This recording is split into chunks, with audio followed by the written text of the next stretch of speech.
Before diving into Season 2, let's roll it back and talk about what went down in Season 1. Years ago, these weird portals started showing up all over the world. They weren't normal, they connected our world to dungeons crawling with deadly monsters. Humanity was caught off guard. Some folks woke up with special abilities. These people, called hunters, became the only line of defense against the chaos. That's where Jin Wu comes in. He's an E-rank hunter, the lowest of the low. Nobody expects much from him because his powers are trash. He can't get stronger, no matter how hard he tries. He's out here hustling, taking dangerous jobs to take care of his sick mom and younger sister. Life's rough, but Jin Wu doesn't back down. Everything changes when he ends up in a raid inside a double dungeon. This place wasn't on the level of what his team signed up for. Most of them don't make it out alive. Jin Wu survives, but he comes out with something nobody's seen before. He gets a power that lets him grow stronger every time he fights. It's as if he's in a game where he can level up. Suddenly, the weakest hunter starts climbing the ranks. He takes on tougher dungeons, crazier monsters, and keeps getting stronger every step of the way. Jin Wu doesn't just survive, he turns into someone you don't mess with. His true power lies in controlling the souls of those he defeats, adding them to his unstoppable shadow army. That's how Season 1 sets the stage.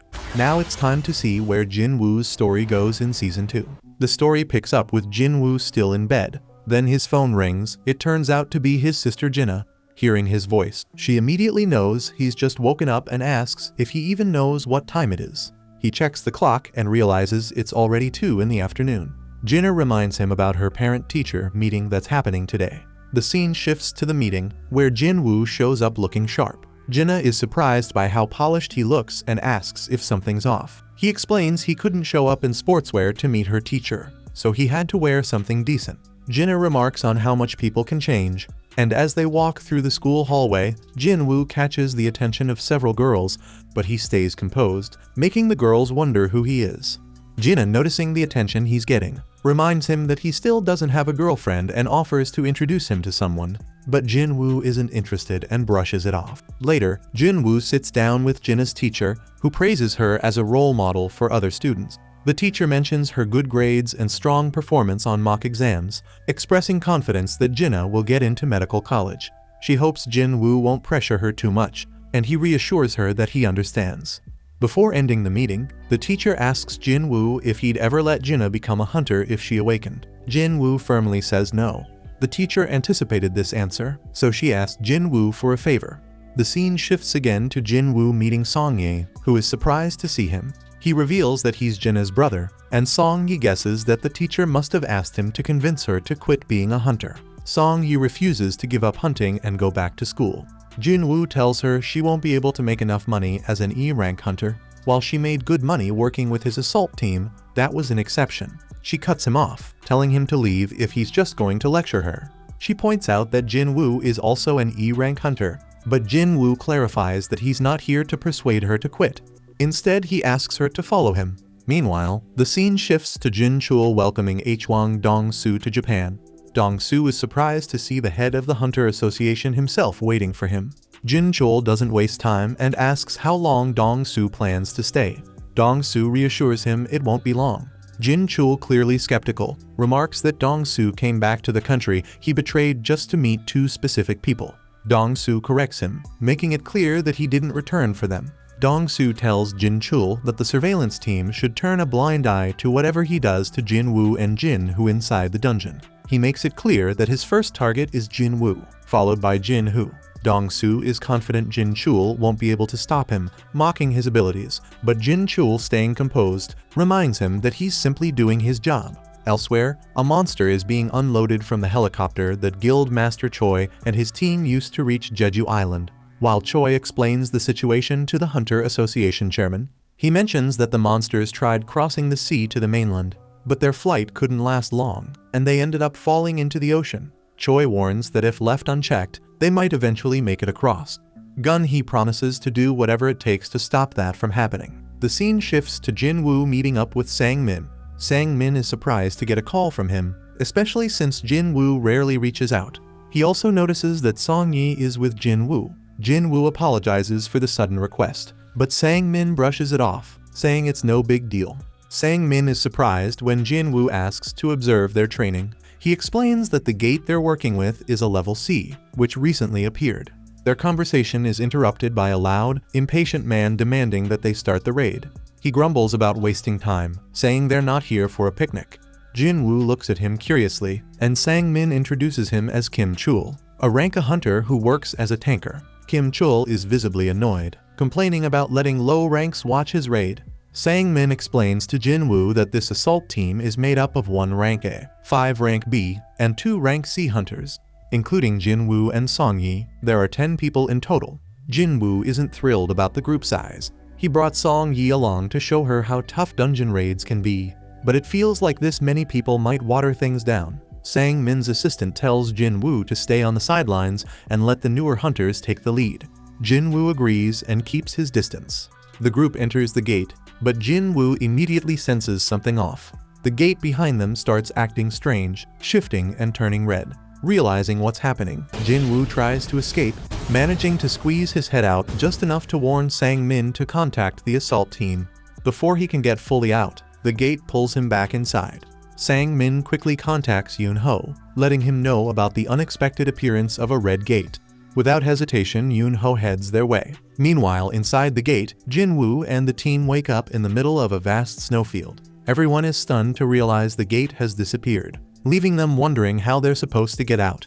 Kim Chul steps up, explaining that this is a red gate. Song Yi, confused, asks what that means.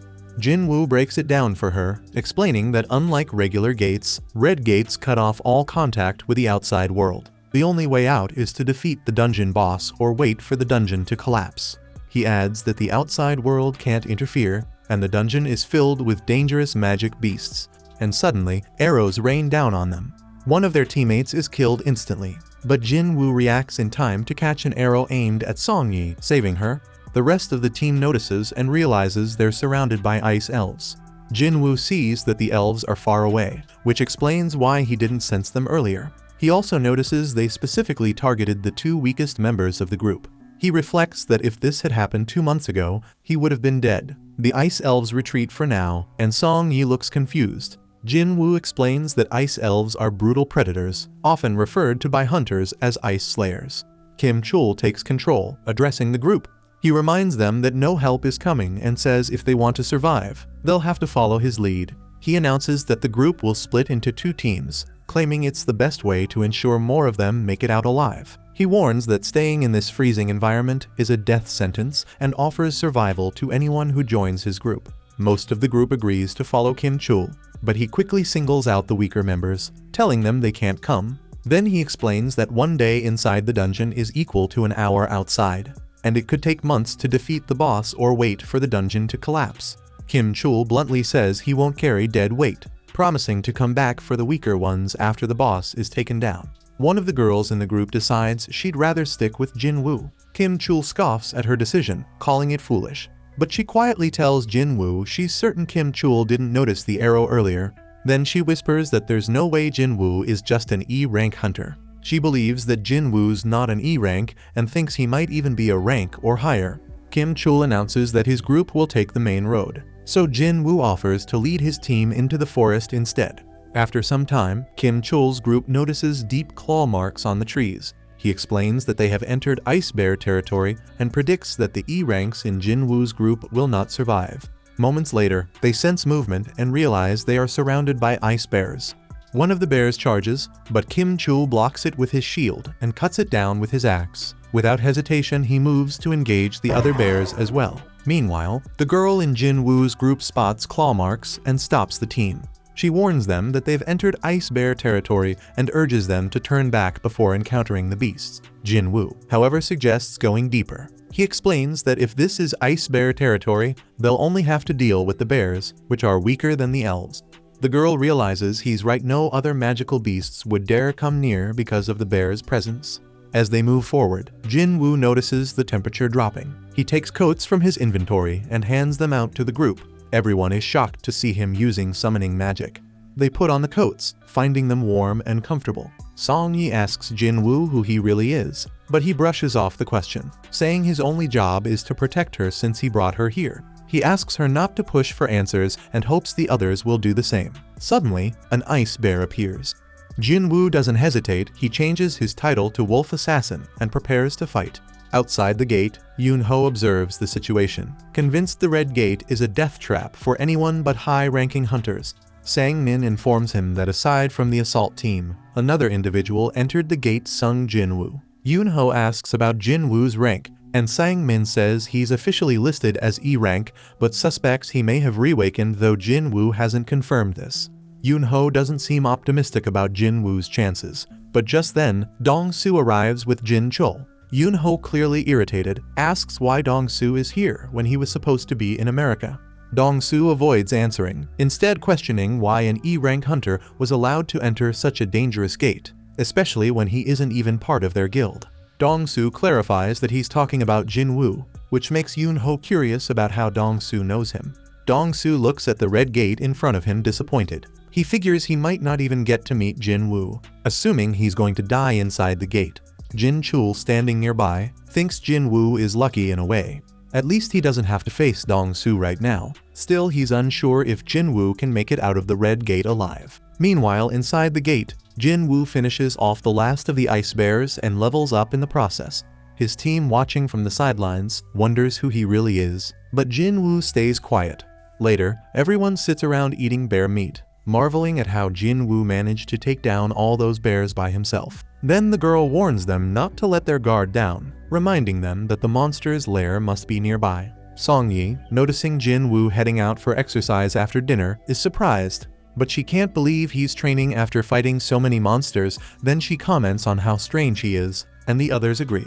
Elsewhere, Jin Wu stands outside the ice bear's lair. Then he summons his shadow army to test their strength. The shadows attack the bears, cutting them down with ease. Some of the bears manage to tear apart parts of the shadow army, but the shadows regenerate quickly, drawing mana from Jin Wu. The mages in his army provide support, and Jin Wu observes that the shadows are performing better than expected, though they're draining his mana faster than he'd like. But suddenly, the ice bear boss appears and attacks with overwhelming force, wiping out Jin Wu's entire shadow army in a single powerful move. His mana is nearly drained, leaving him unable to summon reinforcements. With no other option, Jin Wu summons Igris. The bear charges at Igris, but he dodges and counters with precision, slicing the bear and forcing it to its knees. The beast makes a final attempt to attack, but Igris beheads it before it can get close. Jin Wu watches in awe, thinking that if Igris had used his sword in their fight, he probably would have lost. Even now, Igris might still be stronger than him. Then he compliments Igris for a job well done. The scene shifts to Kim Chul's party, now in the middle of a fight with elves.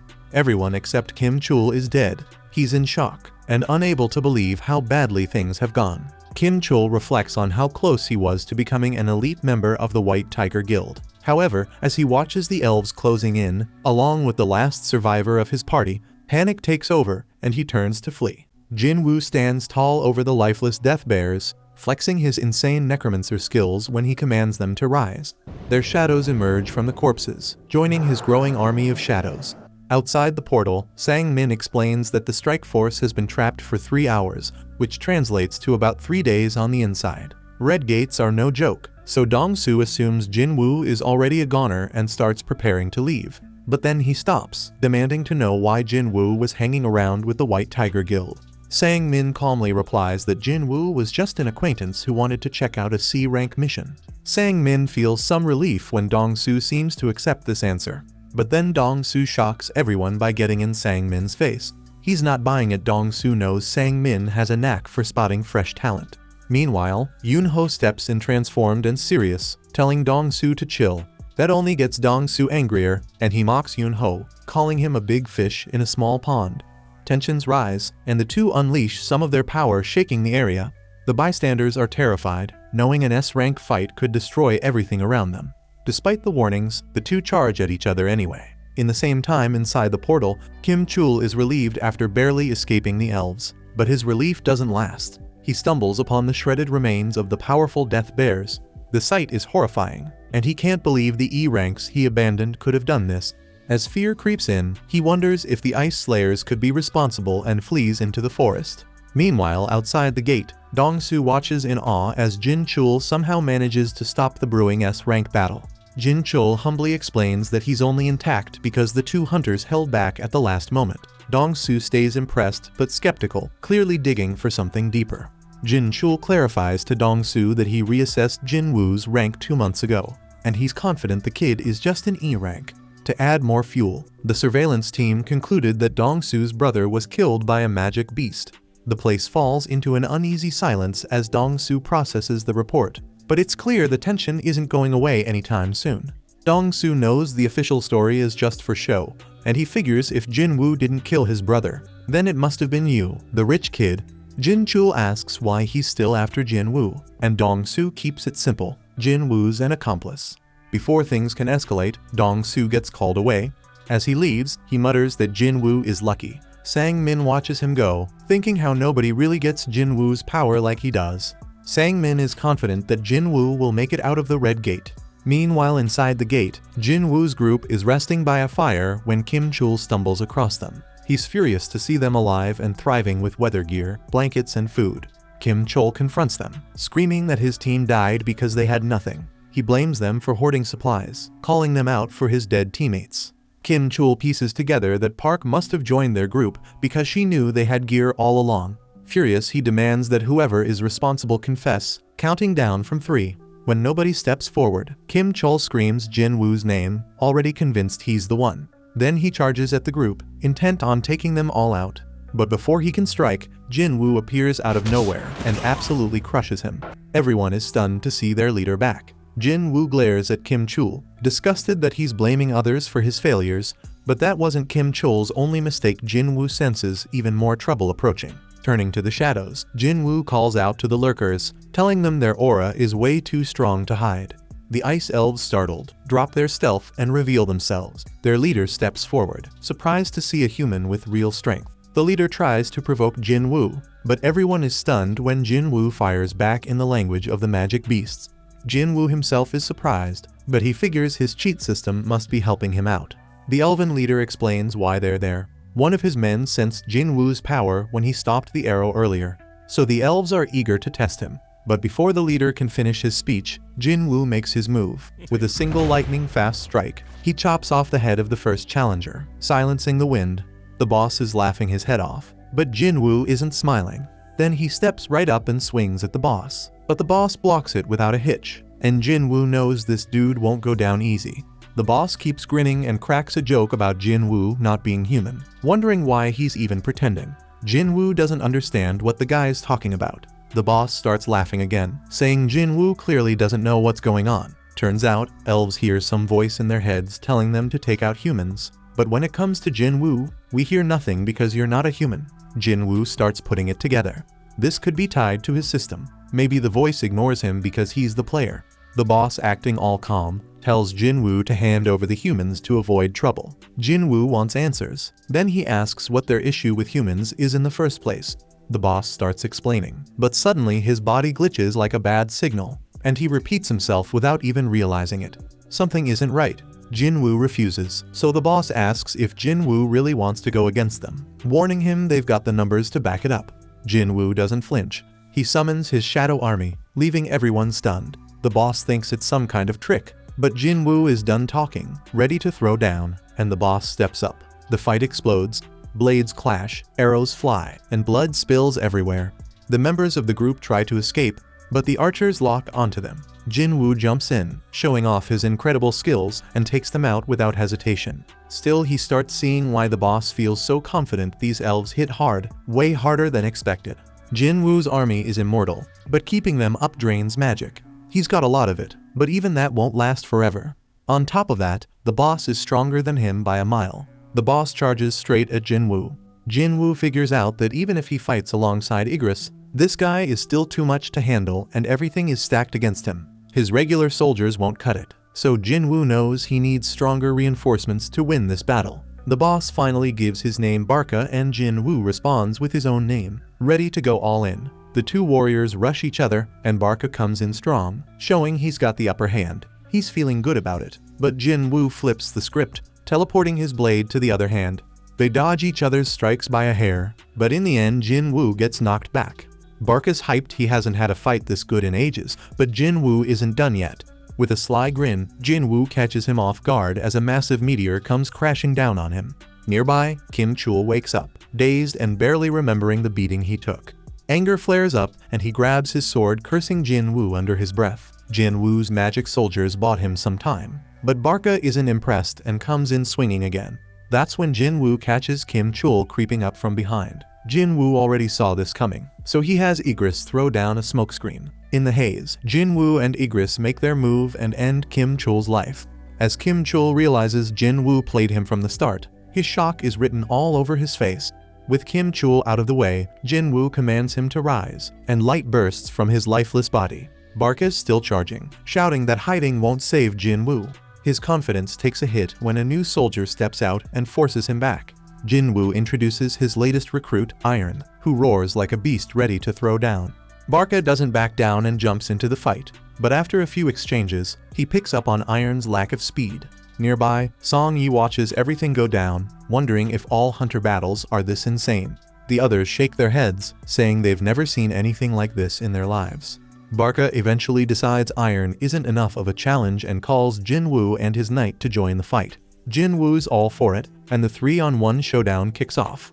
At the same moment, Barca proves he's no joke, holding his own against all of them, but Iron's constant screaming starts to get under his skin.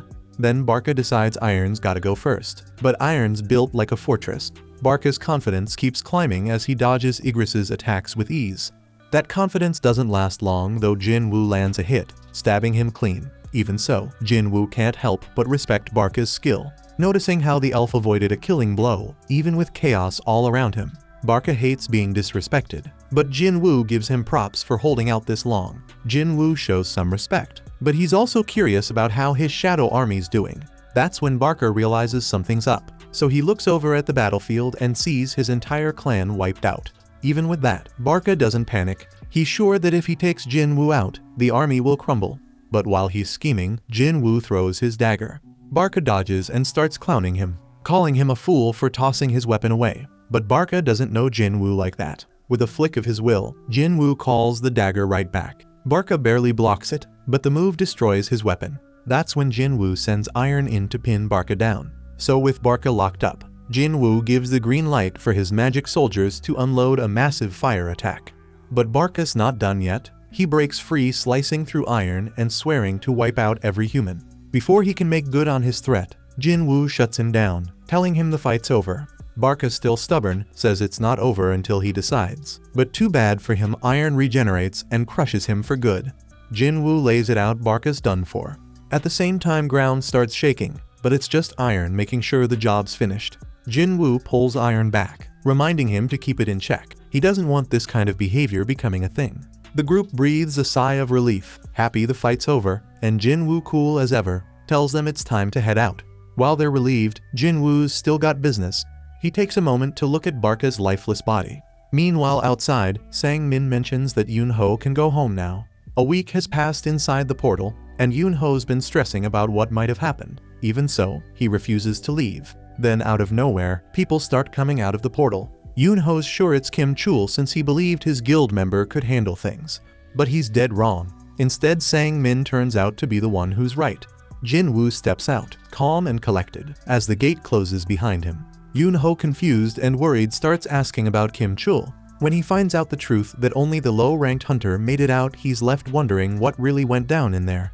Yun Ho wants to grill Jin Wu, but Jin Wu's completely drained and tells him to save it for someone in his guild. Yun Ho's stunned, not believing what he just heard. This wasn't a request or a favor, it was an order, maybe even a threat if Jin Wu didn't comply. Yun Ho steps up his tone, reminding Jin Wu that 6 of his guild members are missing, and it's his job to find out what went down. Jin Wu doesn't flinch. Instead, he throws it back, pointing out that he's the one who saved the only 2 survivors. That means Yun Ho owes him some gratitude too. Things get tense, but Yun Ho backs off, realizing Jin Wu's got a point. He apologizes, and Jin Wu takes Song Yi home. Afterward, Yun Ho asks Park who Jin Wu is and wonders why he seemed so mad. Park explains that Jin Wu's mood only shifted after beating the boss. Sang Min guesses it's probably exhaustion since Jin Wu's usually pretty chill. Yun Ho, intrigued by Jin Wu, tells Sang Min to do whatever it takes to bring him into their guild. Later, Jin Wu drops Song Yi off. She thanks him for everything and says she's looking forward to the next time they meet.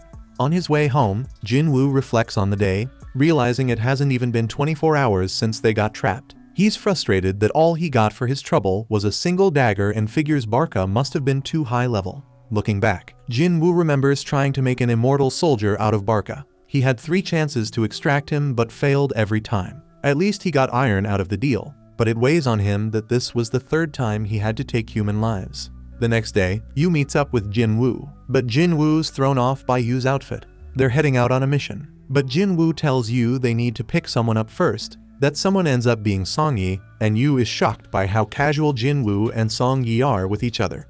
Jin Wu checks in with Song Yi, asking if she managed to get any sleep, but Yu takes it the wrong way. Worried, Yu reminds Jin Wu that Song Yi is underage. Jin Wu, completely unbothered, knows there's nothing shady going on, but Yu keeps jumping to the wrong conclusions. Some time later, Yu watches in total amazement as Jin Wu's soldiers take down a pack of powerful beasts like it's nothing. Yu has no clue where these soldiers came from, and Jin Wu realizes he's never explained it. He tells Yu they're part of one of his skills, leaving Yu speechless. He never imagined this kind of insane power was even possible. With the battle over, Jin Wu orders his army to start mining the area for crystals. Yu looks defeated since he knows he can't compete with Jin Wu's army. He asks Jin Wu if he can at least have the essence stones. Jin Wu isn't selfish, so one of his soldiers steps up and offers to share. Meanwhile, somewhere else, a man is standing in the middle of a wrecked ship. A soldier is begging for his life, but the man tells him to calm down. The soldier doesn't understand him though because they don't speak the same language. The man switches to some broken English, explaining that he's human and just wants to go home. Back with Jin Wu, he and Yu are celebrating after wrapping up the 19 raids they agreed on. Yu's next step is to pass the written exam at the association to get his guildmaster's license. Once that's done, he can finally start negotiating with his father. Jin Wu, on the other hand, has plans to travel for a bit. Yu assumes Jin Wu is trying to avoid him, but Jin Wu laughs it off, saying he's just drunk. Yu, feeling rejected, opens up about how he's used to being pushed away. His older brother, who's 10 years older, has never liked him. They never had any kind of brotherly bond.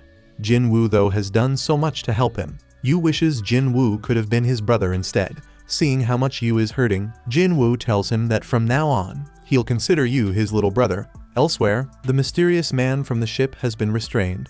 Investigators are trying to figure out where he came from. He claims to be a foreign hunter who got trapped in a gate 10 years ago and couldn't escape.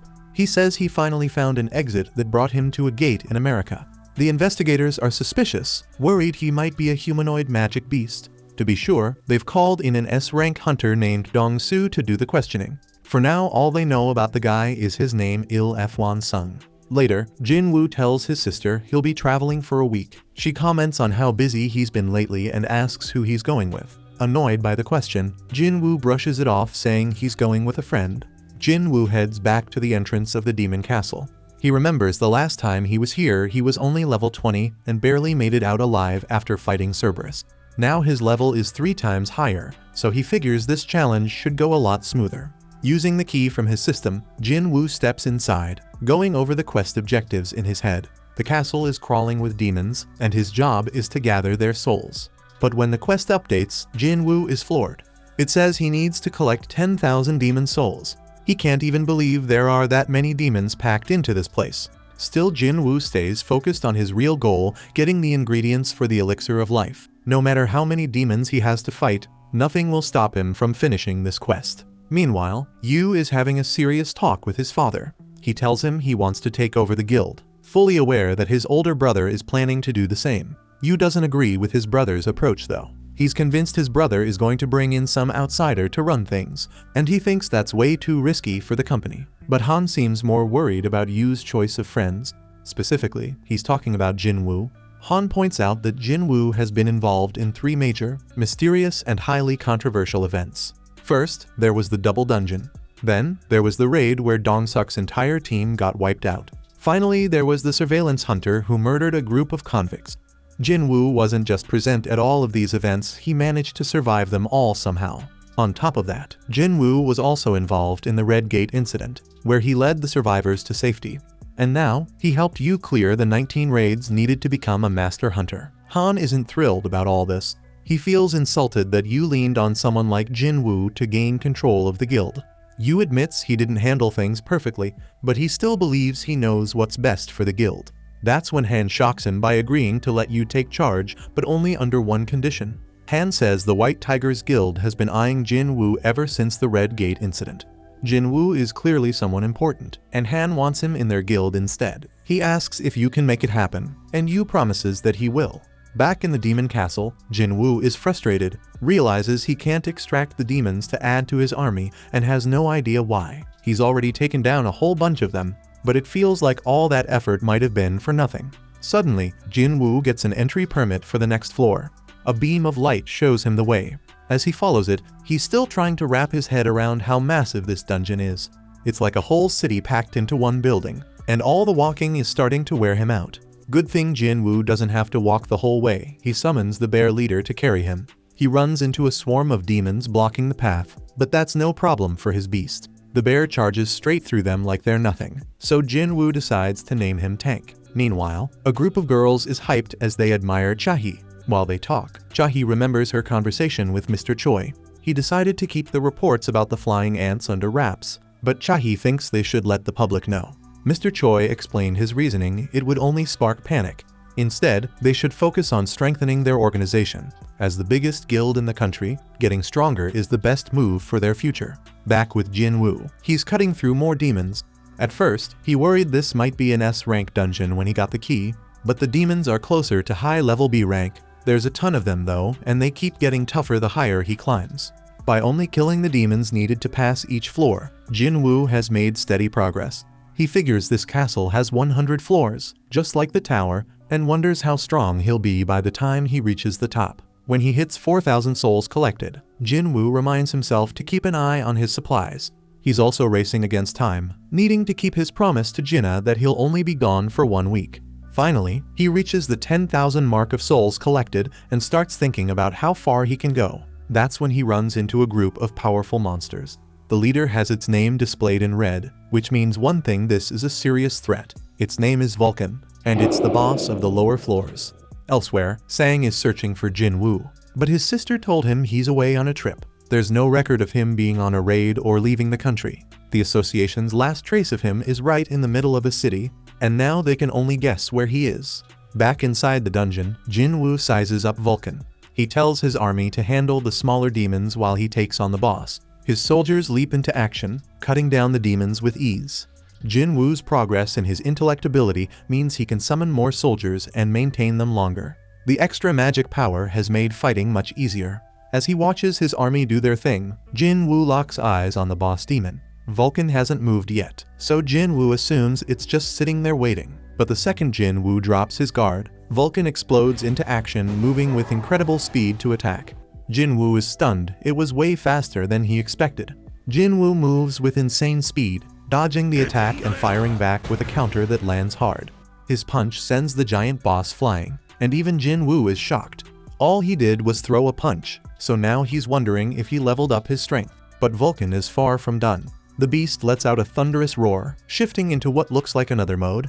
It reminds Jin Wu of what happened with Cerberus. The beast comes charging again way faster than before, and Jin Wu calls for Iron. Immediately Iron tosses him a shield just in time. Jin Wu blocks the attack, but Vulcan keeps throwing punches in a relentless barrage. The flurry is intense, and Jin Wu can't believe how something this massive is moving so fast. Finally, he spots an opening and maneuvers to the back of the beast, but he's stunned to realize Vulcan is anticipating his moves. This thing is a straight-up monster, and the only weak spot Jin Wu can see are its small beady eyes. Thinking fast, Jin Wu starts running, knowing he needs to stop Vulcan from zipping around. He spots a building that's perfect for his plan and takes off toward it. Vulcan, too focused on chasing him, smashes straight into the structure. With the beast pinned and unable to move, Jin Wu summons his weapon and slices clean through Vulcan's neck. The Lord of the Lower Floors is defeated, and Jin Wu receives an item called the World Tree Fragment. Meanwhile, F1 is being interrogated by Dong Su. Dong Su has heard rumors that F1 is a talking magic beast, but F1 denies it. He even agrees to let them run any tests they want, including DNA. But Dong Su is not in the mood for conversation. He orders F1 to stay quiet unless spoken to. Dong Su, clearly annoyed, glances over F1's paperwork. F1 tries to ask a question anyway, wondering what humanity has learned about gates and magic beasts. Dong Su brushes him off, saying he has no idea what F1 is talking about. F1 presses on, explaining that the dungeons, the gates, and the beasts are only the beginning. He warns that a power capable of triggering an ultimate catastrophe has already awakened. F1, who has lost his sight, reveals his goal is to stop this disaster before it's too late. Dong-su has had enough of the rant. He reminds F1 that millions of hunters exist across the globe, and if they combine their strength, they can take on any threat. F1, however, drops a chilling truth. Numbers won't matter against the threat he's talking about. Instead, those hunters will be devoured and turned into weapons for their enemy. Dong-su, frustrated and confused, shifts the topic, wondering how a magic beast could have a wife and 2 kids. Curious, he asks F1 for his son's name. He looks at him calmly and says, "His name is Jin Wu." Dong-su gets a twisted sense of joy hearing this and tells F1 that his son is already dead. He refuses to answer any of F1's questions and coldly tells him to save them for when they meet in hell. As he makes this threat, Dong-su lets some of his power flare up, but F1's eyes turn murderous, showing he is not intimidated in the slightest. Meanwhile, back in the dungeon, Jin Wu's army is tearing through another wave of demons. Jin Wu speaks to the demon leader, pointing out how one-sided things are getting. He wonders if the demon is stunned by how unstoppable his shadow soldiers are. It becomes clear to Jin Wu that even the undead can feel fear. Without hesitation, he slices the leader's head clean off. A notification pops up, revealing that he just defeated Metis, the guider of souls, and his level has gone up again. Outside the dungeon, part of the city lies in ruins after a major disaster. An investigator explains that when S-rank hunters clash, it's like the whole landscape shifts, leaving destruction everywhere. Despite the damage, the investigator notes that things could have been much worse. The fight was over so quickly it barely had time to spread further. He stares at the aftermath, stunned by how fast Dong-su was completely defeated. Back in the dungeon, Jin Wu realizes he's run out of food, meaning this is as far as he can go for now. He's reached floor 75, with 25 floors likely left. That is still a long climb, but the rewards so far have been worth it. From the skeleton he just defeated, he got a necklace. From the beast on floor 50, he picked up an earring. Both items are useful on their own, but together they unlock a set bonus that boosts all his stats by 5 points. There is one spot left in the set, which means another boss-level beast is waiting for him. Jin Wu also received something called the Sphere of Avaricious. It is not useful for him directly, but it doubles the firepower of magic soldiers, making it a valuable addition. Finally, he earned the option to pick the cursed random loot box.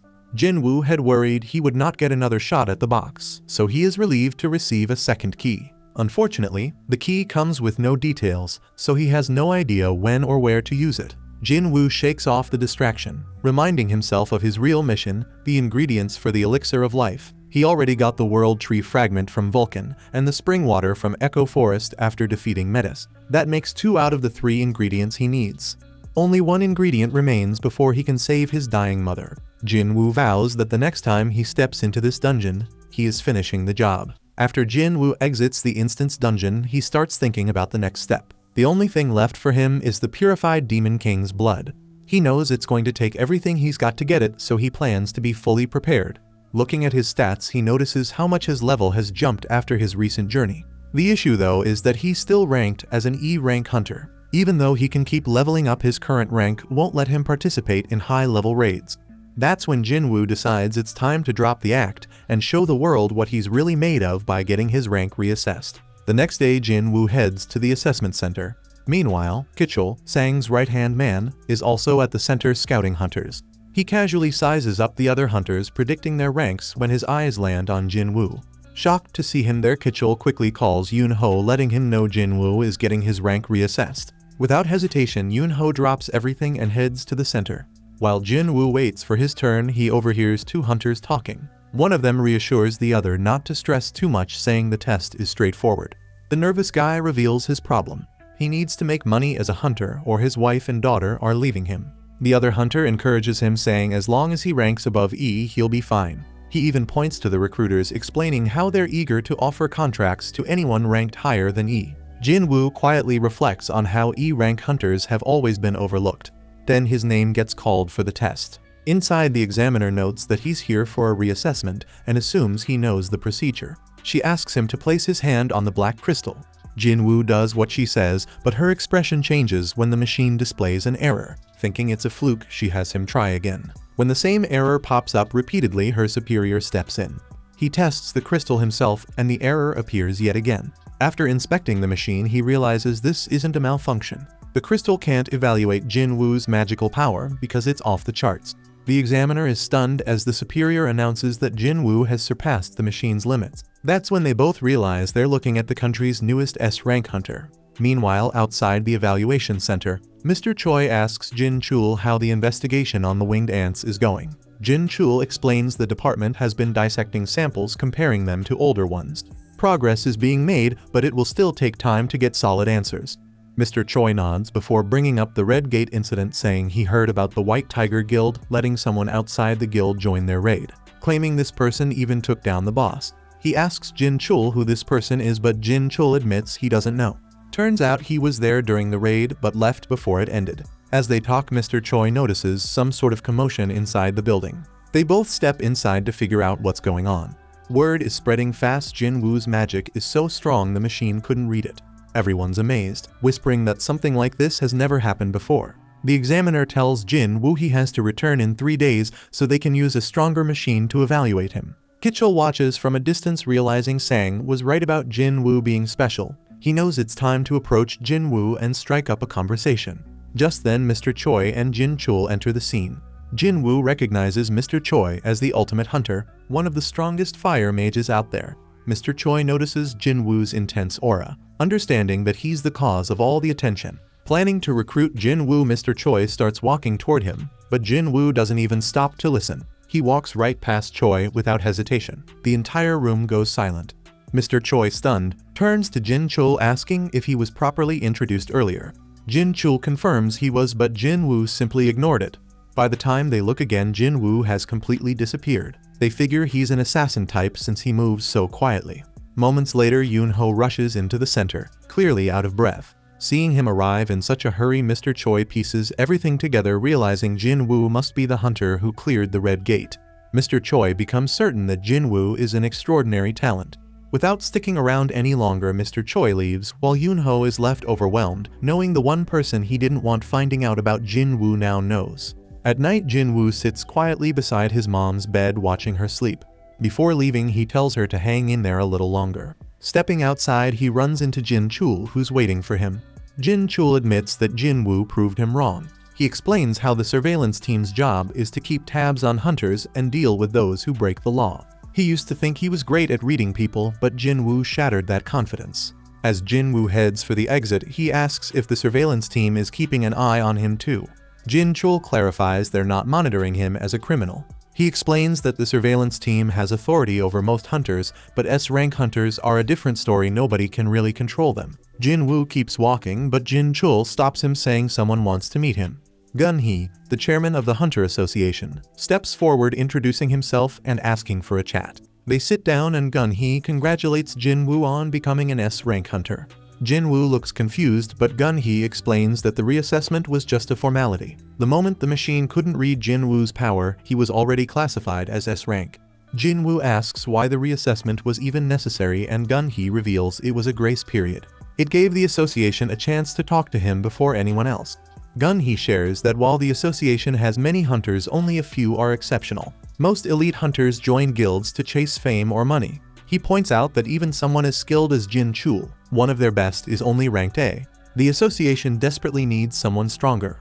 Gun Hee gets straight to the point, asking Jin Wu to join the Hunter Association. He promises to give him the most important role within their ranks. He explains that hunters, not the government, hold real power in the country now.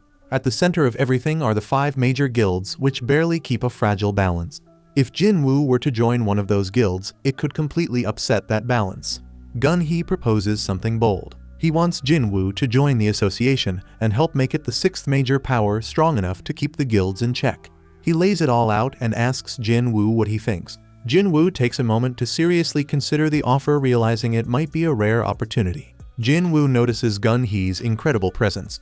He's not just a strong hunter, he's the first S-rank hunter in the country. The guy's got insane power and a physique that makes it hard to believe he's over 80. Even though Gun Hee stepped away from the front lines, Jin Wu can tell the man's strength is still on par with his own. Jin Wu knows that accepting this invitation could change his life for the better, but he turns it down anyway. Gun-hee assumes Jin Wu's decision is about chasing money like most hunters, but Jin Wu surprises him by saying he craves the thrill of battle. He admits that the dungeon feels like home to him. Hearing those words, Gun-hee's heart skips a beat. He hasn't felt this excited in years and thinks to himself that if he were a decade younger, he'd want to fight alongside Jin Wu. Respecting Jin Wu's choice, Gun-hee doesn't push the matter, and Jin Wu heads out. After Jin Wu leaves, Gun-hee sighs, admitting to himself that even S-rank healers can't turn back the clock on aging. He tells Jin Chul to cancel all his appointments for the day because he needs some time to himself. Meanwhile, Jin Wu is determined. He knows he has to get stronger as fast as possible so he can save his mom. He doesn't have the luxury to waste time sitting around.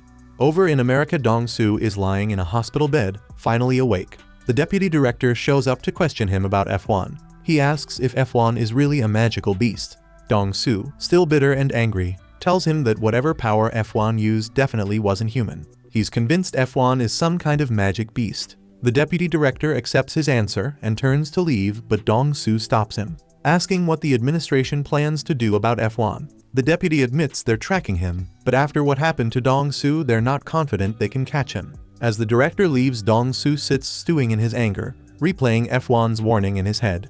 F1 had told him to stay away from his family, promising to make his life hell if he didn't. Dong-soo clenches his fists, thinking about how humiliating it all was. He knows he'll need something powerful to take F1 down, a strong artifact. It's explained that artifacts are top-tier equipment in the hunter's world, the kind of relics so rare and complex that even the best craftsmen struggle to make them. We then notice Jin Wu scrolling through an online auction site, checking out some artifacts, but nothing's catching his eye. Everything's either trash or way overpriced. He's thinking about how he needs to gear up properly before taking on the Demon Castle, but the options out there aren't cutting it. He glances at his Sphere of Avaricious, which can double the damage from magic, and starts sizing it up. He knows there are plenty of items on the market that can boost magic damage by 20 or 30%, but nothing comes close to doubling it like his sphere does. If he put it up for sale, it'd go for a crazy high price, but then people would start asking questions about where an E-rank hunter like him got something that powerful. He figures that if he'd had a record of completing a rank raid, he could have explained it, but being E-rank, he can't even get into those raids. While he's thinking this over, he spots a job listing from the Hunters Guild online. They're looking for miners for a big expedition, and there's no rank requirement. That catches his attention. At the same time, Gun-hee is flipping through files on Jin Wu. He notices how much Jin Wu has changed in the last 4 months.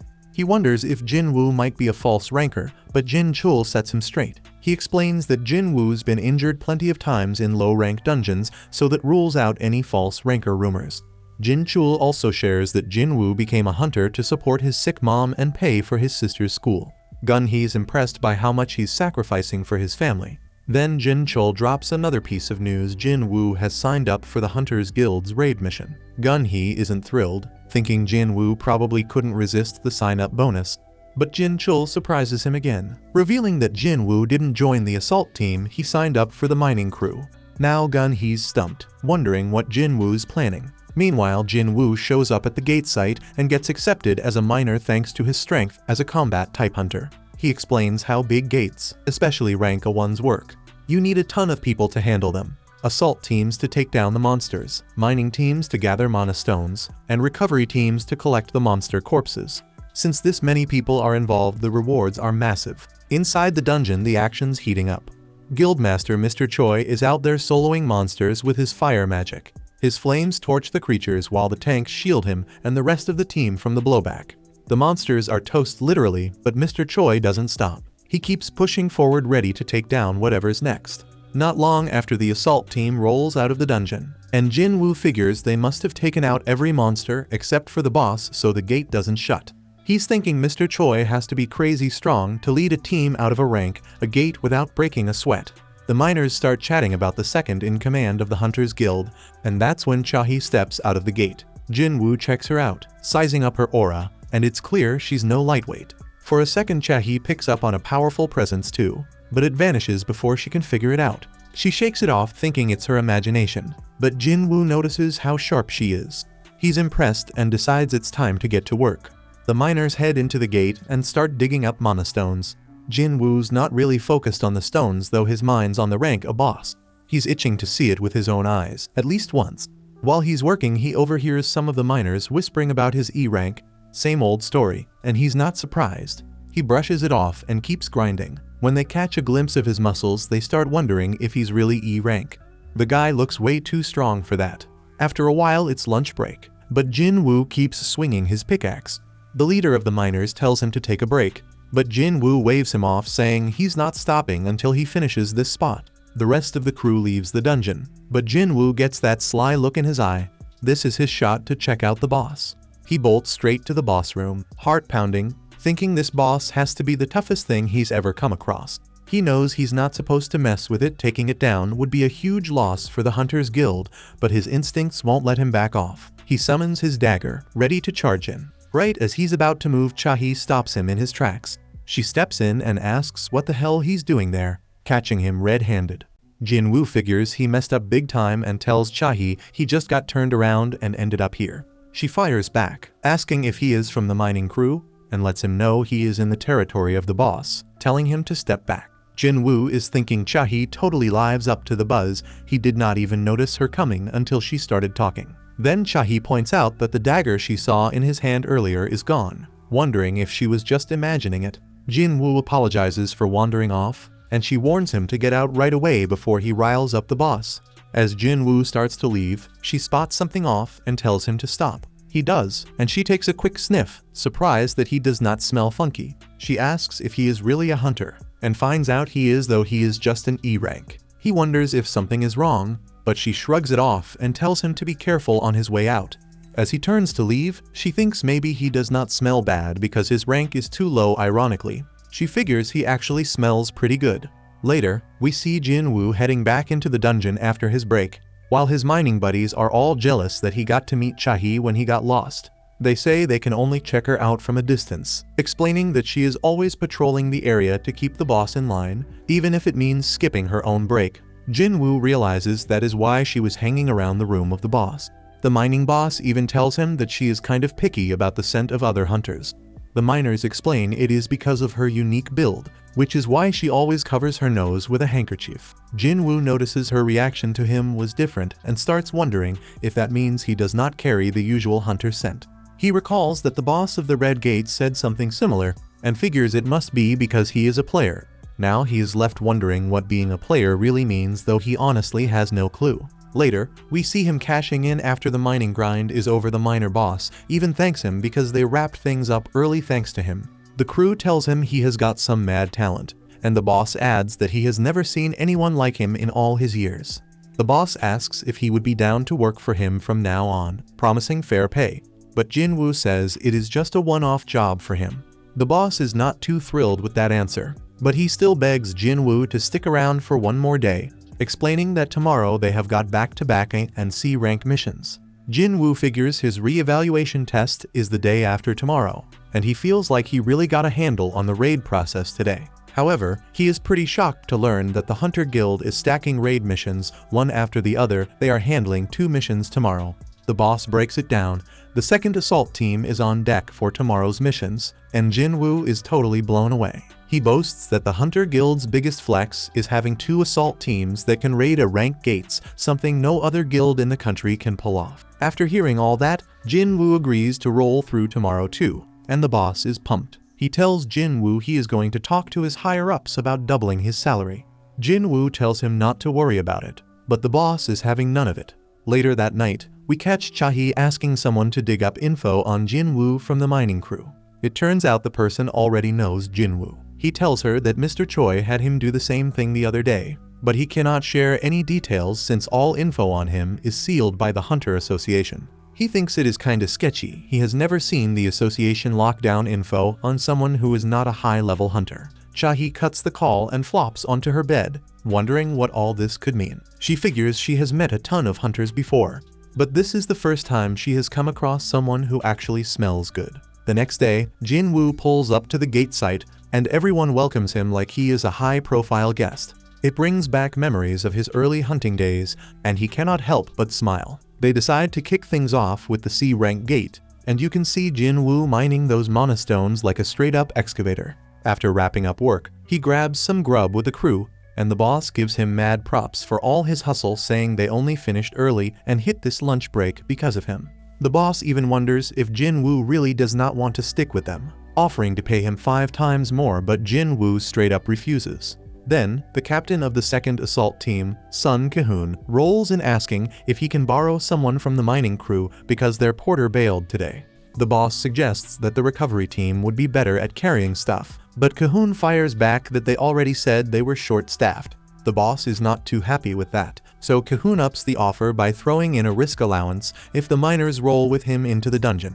The boss shuts it down, saying low-rank hunters like them are not built for porting in rank dungeons. Money is not going to fix that. Cahoon asks one last time if anyone is down, and Jin Wu steps up with his hand.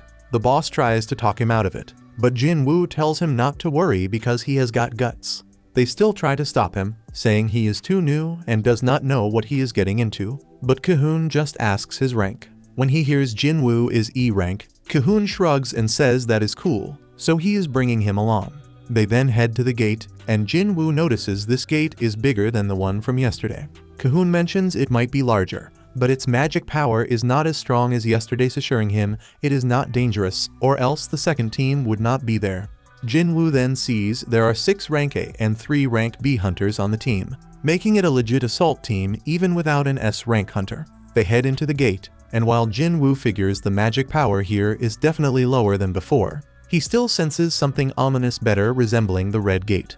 The team's healer tells him not to stress because all the hunters here are strong, and nothing is going to go down as long as he sticks with them. Cahoon is thinking that once this raid mission is done, he will finally get promoted to captain of this team, believing he can handle it, even if he is not as strong as the current captain and vice captain. Just then, they pick up on some monsters ahead and instantly gear up without waiting for any orders. They get jumped by some dungeon jackals, but these critters are weak, gone in seconds. Everyone is surprised to see dungeon jackals here, and Jin Wu wonders if they are a rare breed. The healer explains they are just C-rank monsters, and it is odd to see them in a dungeon since weak monsters usually get snapped up by the stronger ones. Then Jin Wu notices collars around their necks, which means someone was raising them as hunting dogs. Right then, a fresh wave of monsters rolls in, an army of high orcs. One of them throws a spear and Cahoon barely blocks it. The orcs charge and the tank tries his taunt skill, but it does not work, so they end up targeting the folks in the back.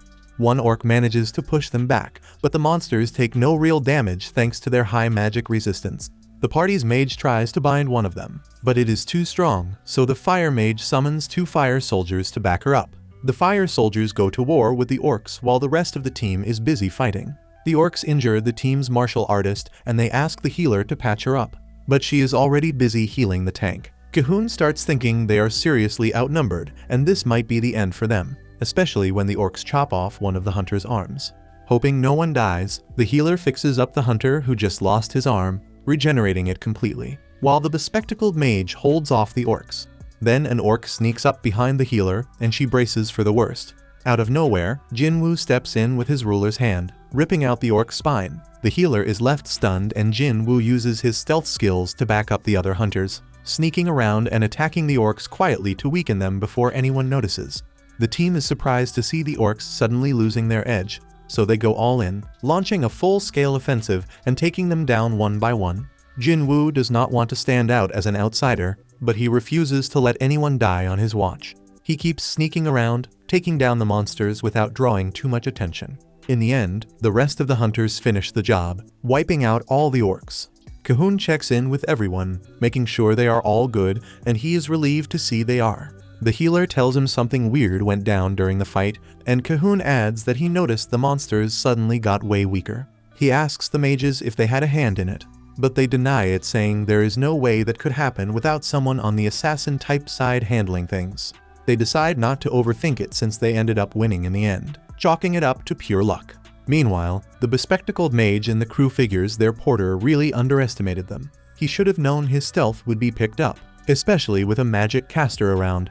She keeps her thoughts to herself because she thinks he had his reasons, and she owes him major props for keeping them alive. Then the hunters ask their captain whether they should keep pushing forward or pull back, pointing out that if they want to take on a dungeon of this caliber, they would need at least 2 more healers and 3 more mages. They are all about retreating, and the leader takes a minute to think it over. Jin Wu gets why some might stick around in a dungeon, but he hopes the boss makes the right call.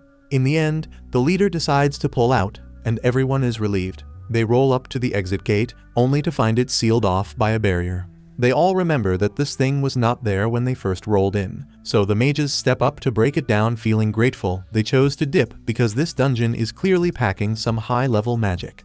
At that moment, everyone feels a huge surge of magical power washing over them, and they start wondering if that surge comes from the boss. The mages hustle to tear down the barrier, and Jin Wu begins questioning why a spike of magic like that was not picked up when they were still outside, seeing as even a B-rank hunter should have caught wind of it. Just then, the mages start bleeding all over, and everyone realizes a curse was laid on the barrier as a trap. The captain tells one of the hunters to cast some divine magic, but nobody listens, so he turns around to see what is going on and spots an entire army of orcs behind them. They count roughly 50 orcs, while the leaders of both sides step forward to meet halfway.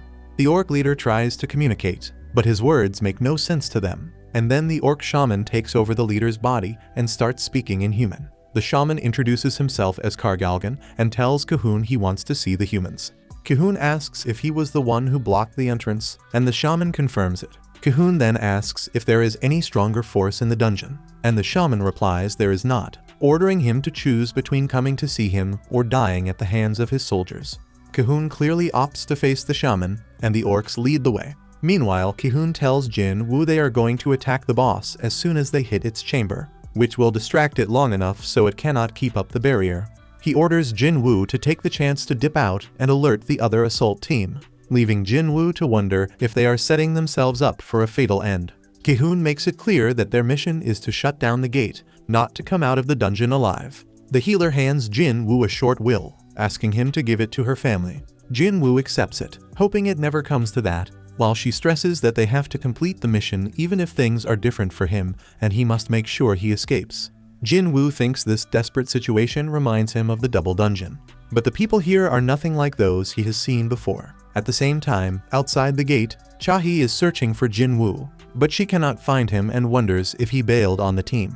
The boss of the mining crew notices her, and when she asks about Jin Wu, she learns he went inside the gate as a porter. Back inside the gate, Jin Wu and the others arrive at a throne room where they are greeted by Kargalgan and a massive army of orcs.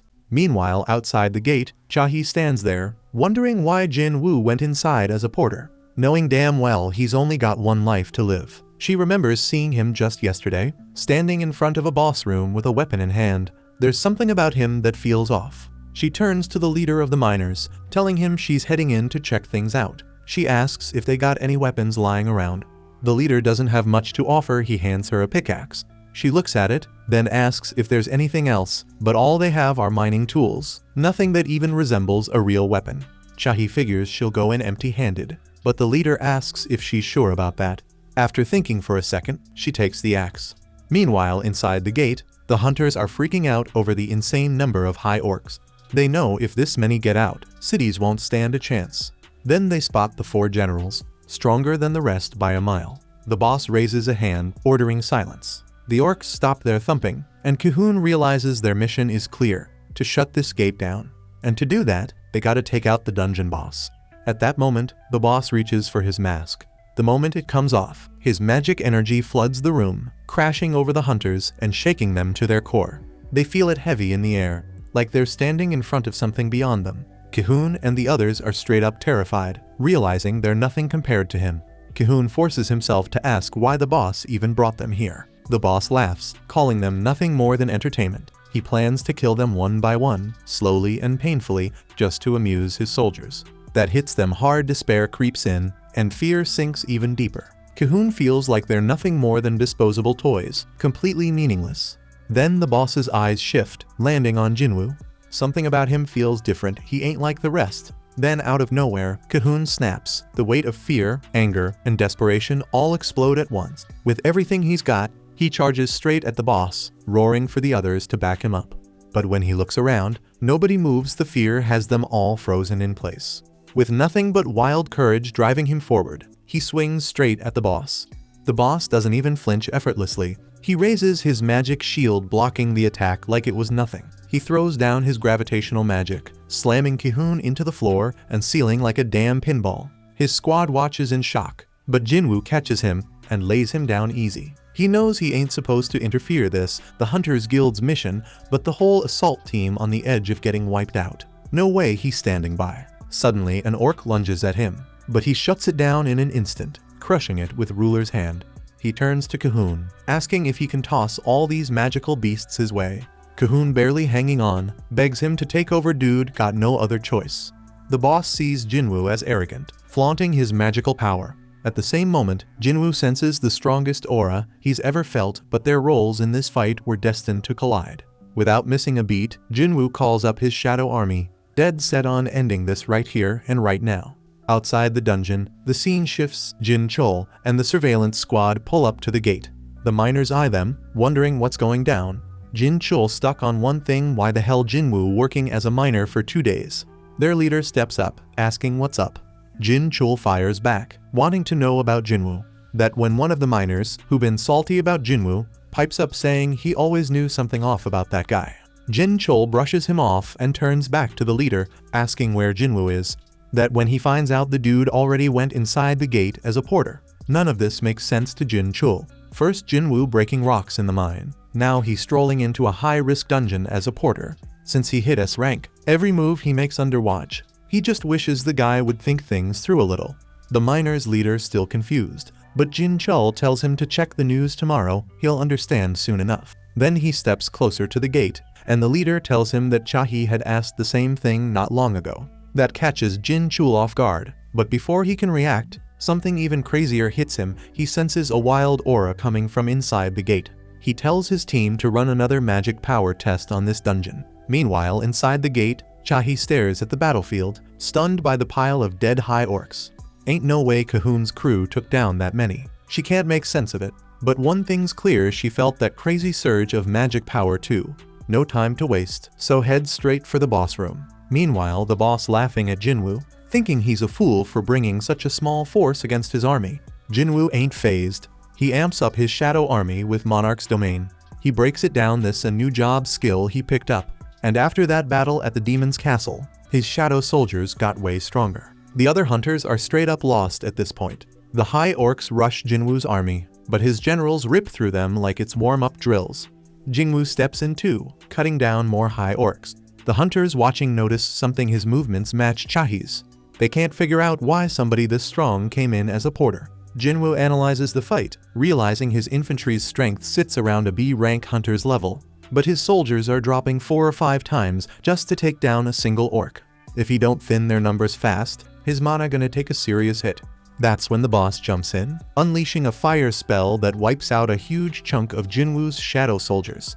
He tells Jin Wu to quit acting cocky, but Jin Wu don't even blink. He lets the boss know his soldiers can rise up again and again, no limit. The boss ain't having it. He smashes down with gravity magic, slamming both Jin Wu and his soldiers.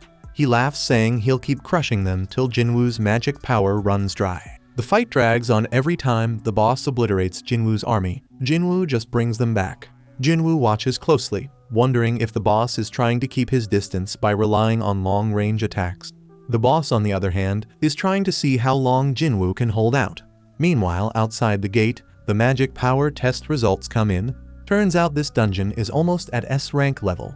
Jin Chul don't waste time. He orders the miners to get the Hunters Guild leader on the line, while the surveillance team gears up to back the assault squad. Meanwhile, inside the dungeon, the boss locks eyes with Jin Wu, telling him his army outmatches him in both strength and numbers. Jin Wu already knows his magic power is draining fast. Ain't no hesitation. He downs a mana potion, power surging back. Then he grins, saying he ain't even started showing what a real hunter can do. Without missing a beat, he resurrects every fallen high orc as undead. Then looks the boss dead in the eye, letting him know he's next. The boss freezes, confused. He mumbles, calling Jin Wu Lord, struggling to understand why he's even here. Then memories hit him. From the moment he opened his eyes in this place, one command has been running through his head: kill humans. The reason don't matter, orders are orders. He decides to follow through, sending his generals in to finish this fight. Cut to the Hunters Guild. Mr. Choi sits there, stunned as he hears the gate is close to S rank. Ain't no way that evaluation's wrong. If it was, Cahoon and the others would have been out by now. Reality hits him: if this gate breaks, it's Jeju Island all over again. The only difference is, this time they still have a chance to stop it, wasting none of it. He orders his assistant to mobilize every hunter in the guild. The assistant immediately sends word to every A rank and above. Then Mr. Choi adds something else. They might need backup from White Tiger and Fiend Guild. The assistant didn't see that coming, but Mr. Choi lays it out plain. Right now all they can do is stop this from spiraling into something worse. Back inside the boss room, the fight heats up. Jin Wu's generals clash with the Orc general, but they ain't struggling, they dominate. The boss watches, stunned, as his generals get completely wrecked. The other hunters decide to jump in, back Jin Wu up. But the boss ain't having it. He slashes through a few of them, making sure they stay out of his way. He finally gets off his burning ass, swearing he's gonna make Jin Wu regret ever stepping up to him. No hesitation, he casts curses, trying to blind him, slow him down, knock him out, but nothing works. Jin Wu stands tall unfazed, letting the boss know his resistance to poison and curses ain't like the rest. Without wasting a second, he summons his mages. The boss throws up his magic shield, trying to block the attack, but the mages hit him with a fireball powered up by the Orb of Avarice. That fireball cuts through his barrier, slamming into him hard. He freaks out, not expecting that. Right then, Chahi pulls up eyes wide, trying to make sense of what's happening. She spots the other hunters, sees Cahoon hurt, but the healer is already handling it. She asks what's going down, but they ain't even sure themselves. Meanwhile, the boss powers himself up, stacking spells on top of each other until he turns into a giant, then tries to stomp Jin Wu out. Jin Wu moves too fast. He mutters that he ain't got love for giants, probably cause of what went down in that double dungeon. The boss doesn't care, throws out fire spells all around. Burning up anything nearby, friend or enemy doesn't matter. He glares at Jin Wu, daring him to think he can still win this. Jin Wu don't hesitate, he goes straight for the boss's eye, stabbing deep. He smirks, telling the boss he messed up turning into a giant, it just made him a bigger target. Then he lays it out, mages with no backup don't stand a chance against assassin-type hunters. That only pisses the boss off more. He throws out some deadly fire magic, but Jin Wu is too quick, slipping past every attack. He goes in with his dagger, but the blade barely does a thing. He knows he needs something heavier. That's when he uses his ruler's hand, snatching up some chains, wrapping them tight around the boss, then starts slamming him all over the place. Right then, Jin Chul steps in, eyes locked on the crazy scene in front of him. He tells Chahi he showed up because he sensed some strong magic outside, but looking at this now, it don't seem like his help's needed anymore. Seeing even the chief of the surveillance department recognizing Jin Wu's power, Chahi starts thinking he must be a big deal. She turns to Jin Chul, asking who Jin Wu really is. Jin Chul shrugs, says he don't even know the guy like that. At that moment, Jin Wu tells the injured boss his fate was sealed the second his guards died. But the boss refuses to go out like that, so Jin Wu calls up his own former guards to finish the job right then and there. After wrecking the boss, Jin Wu levels up and pulls the boss's soul straight out. He sees he can name him, but don't even remember what the boss was called, so he names him Feng. Turns out Feng got the Elite Knight rank. Jin Wu ain't seen that rank before, but he knows it's something serious. He also figures the High Orcs were a solid win. Then Jin Chul steps up. Jin Wu ain't noticed him till now, too caught up in soul extraction. The other hunters come up, asking what the hell just happened. But before he can say a word, Jin Chul's team cuts in, telling them Jin Wu is the association's top secret right now.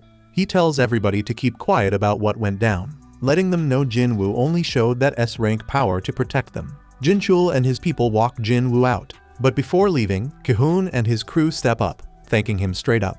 Jin Wu nods, then looks at the healer again, making sure the message is clear.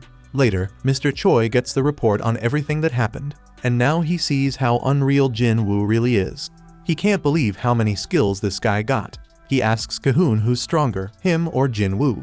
Cahoon tells him raids usually take a whole squad, everybody playing their role, but Jin Wu breaks all that common sense.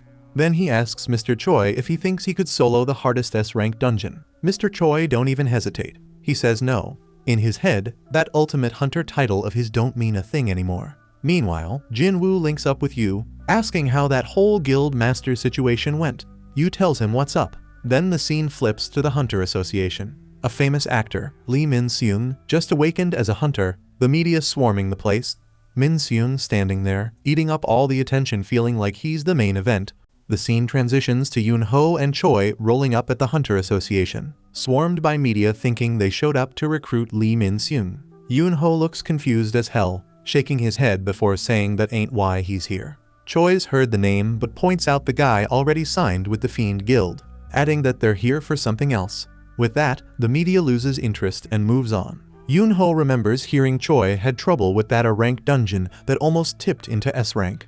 Choi shrugs, saying it wasn't as bad as what the White Tiger Guild went through in the Red Gate. They lost people. Yoon-ho says he heard Choi was real close to calling him for backup, but Choi says Jin Wu stepped in and handled it.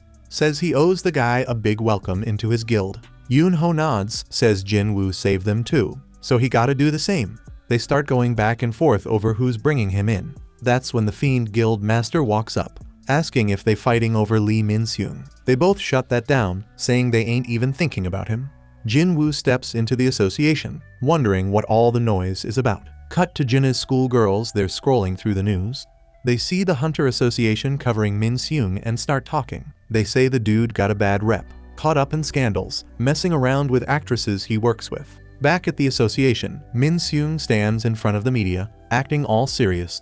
Says he's made his decision, he's gonna be a hunter. He announces he's joining the Fiend Guild under Lim Tae-jayu. Reporters ask if that means he's walking away from the entertainment industry. They shocked he's making moves before even seeing his assessment results. But Min-seung acts like he already knows he's an A-rank hunter. His contract with the Fiend Guild locked in for 2 years. After that, he plans to slide back into the industry, betting people gonna forget his scandals by then. He puts on a whole act about risking his life fighting magic beasts, no matter his rank. Right then, Jin Wu tries to step inside, but Min-seung's guards stop him, saying he can't enter till the conference is over. That's when Gun-hee shows up, tells them Jin Wu is his guest, and reminds them he already told them not to hold a press conference at this time. Min-seung ain't happy as hell about this, but Gun-hee don't give a damn. He takes Jin Wu inside without a second thought. The media starts wondering who Jin Wu is. Min-seung tries to head into the association to get appraised, but Jin Chul steps in his way, tells him he can't go in right now since others are getting reappraised. Min-seung looks at him, asking if he knows who he's talking to, throwing out threats, saying he could lose his job with just one word. Jin Chul don't even flinch, tells him he don't know him and warns him to stay outside unless he wants trouble. Gun-hee leads Jin Wu straight to the reassessment venue. Jin Wu walks in and notices Choi and Yoon-ho already there, waiting to see his results. He steps into the assessment room, and before they check his power, they ask what kind of abilities he got. Jin Wu summons one of his soldiers right in front of them. Gun-hee ain't fooled though. He knows this ain't all Jin Wu can do, since Jin Chul already filled him in on what the guy is really capable of. Jin Wu decides to stop playing around. He summons his whole army, letting them know he got at least 100 more where that came from. Gun-hee watches straight up stunned. Choi and Yoon-ho can feel his magic power, realizing it's stronger than theirs. Once the appraisal's done, Jin Wu walks out with his brand new S-rank hunter license. Now that he's officially ranked, nobody gonna question him if he sells the Spear of Avarice. He figures he can flip it for cash and use the money to get himself fully geared up. He's got his mind set on conquering the Demon Castle next, and Gun-hee's looking forward to seeing what he can pull off. Jin Wu leaves the association. Choi and Yoon-ho are already outside, waiting to talk to him, hoping to recruit him. But he walks right past them, saying he got other things to take care of. Right as he steps through the doors, cameras start flashing. The media's all over him. Somewhere else, Song-yi sees his face pop up on the news and calls Jinna over. Jinna stares at the screen, straight up shocked her brother's an S-rank hunter now. All of Jin Wu's people see the news. Some can't believe it, while others knew it was coming. Back at the association, the media don't give a damn about Min-seung no more. They're all up in Jin Wu's face, throwing questions at him left and right. At the same time, Yu tells his father he couldn't get Jin Wu to join his guild. He remembers how Jin Wu straight up turned him down, saying he got something he gotta handle first, and he gotta do it alone. Jin Wu told him he needs to get stronger to make it happen, and joining a guild right now would only slow him down. Then he flipped it on Yu, told him to follow him instead. Yu's father ain't having it, asks him if he even realizes how selfish he's being. Reminds him that he originally put this whole thing in his brother's hands, but changed plans just because Yu pushed for it. And now he's talking about walking away like it's nothing. Then he looks him dead in the eye and asks if he really thinks that's fair. Yu flashes back to his time with Jin Wu, then looks his father dead in the eye, saying he's going to Jin Wu no matter what.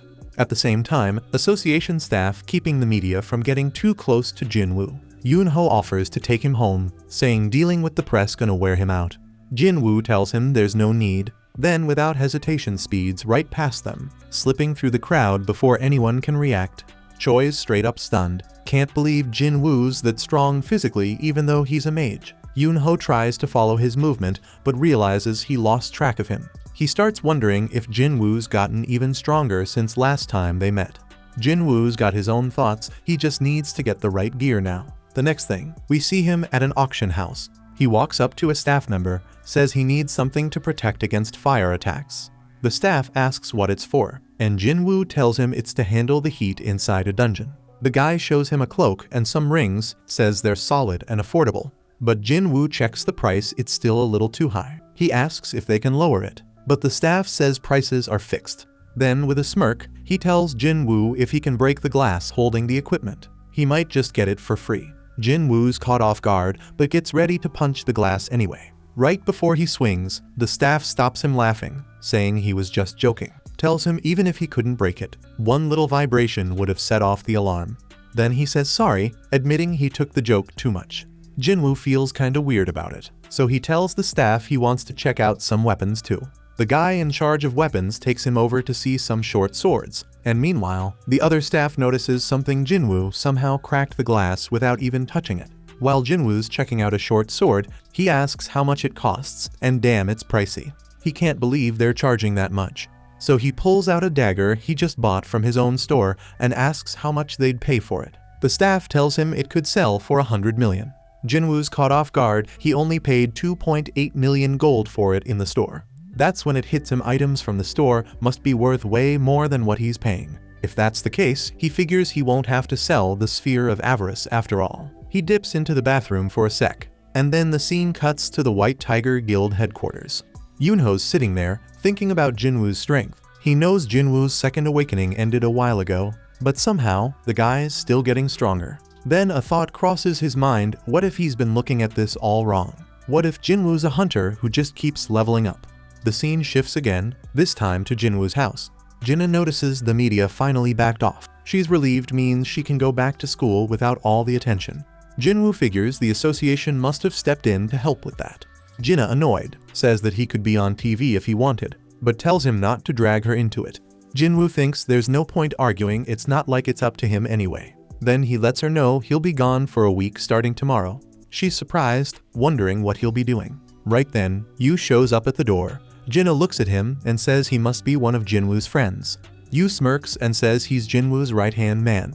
Jin Wu shrugs it off and tells Jinna he'll be working with this guy for the week. Yu has no idea what he's talking about, but Jin Wu taps his shoulder and he gets the message, play along. Late at night, Yu's knocked out sleeping in Jin Wu's room.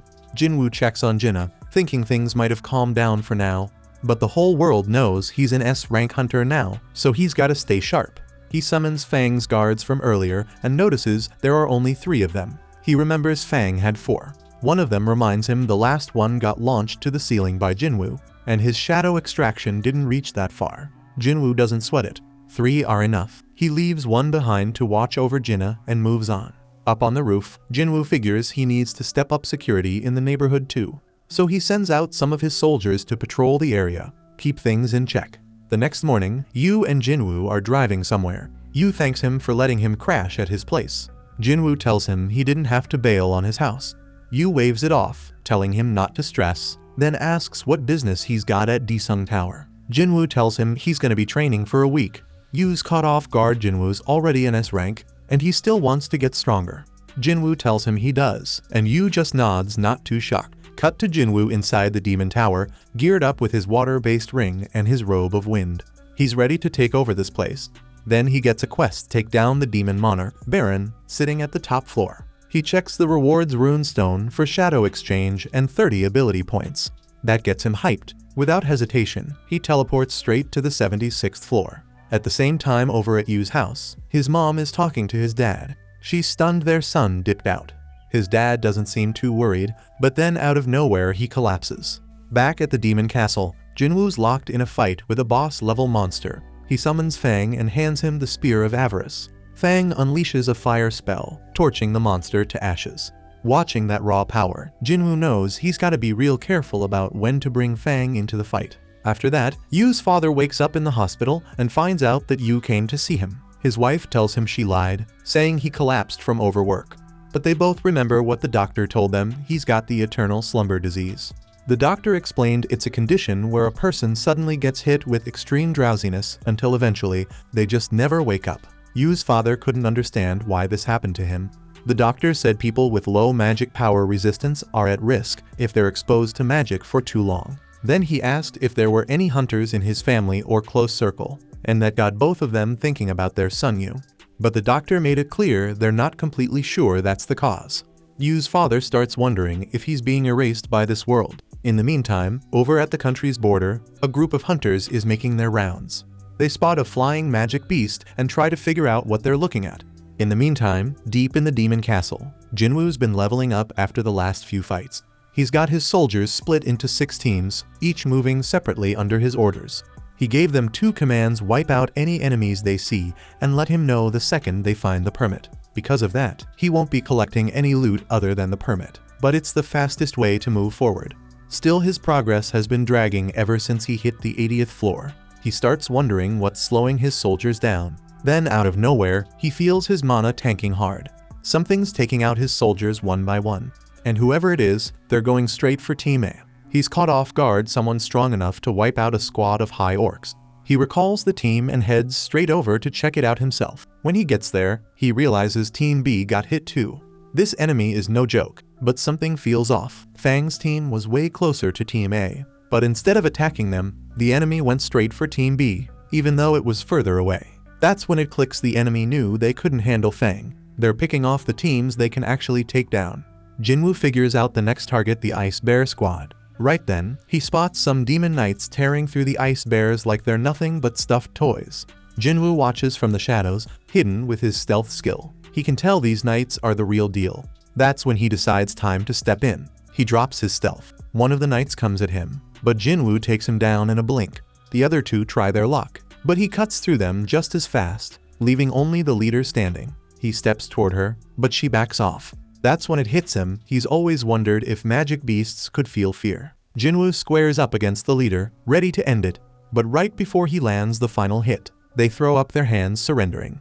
The second they speak, something clicks. He can tell it's a girl. He rips off her helmet, getting a good look at her. She pleads for mercy, but he can't wrap his head around it. She started this fight in the first place, and now she wants to be spared. He tells her straight up every last one of her people is dead.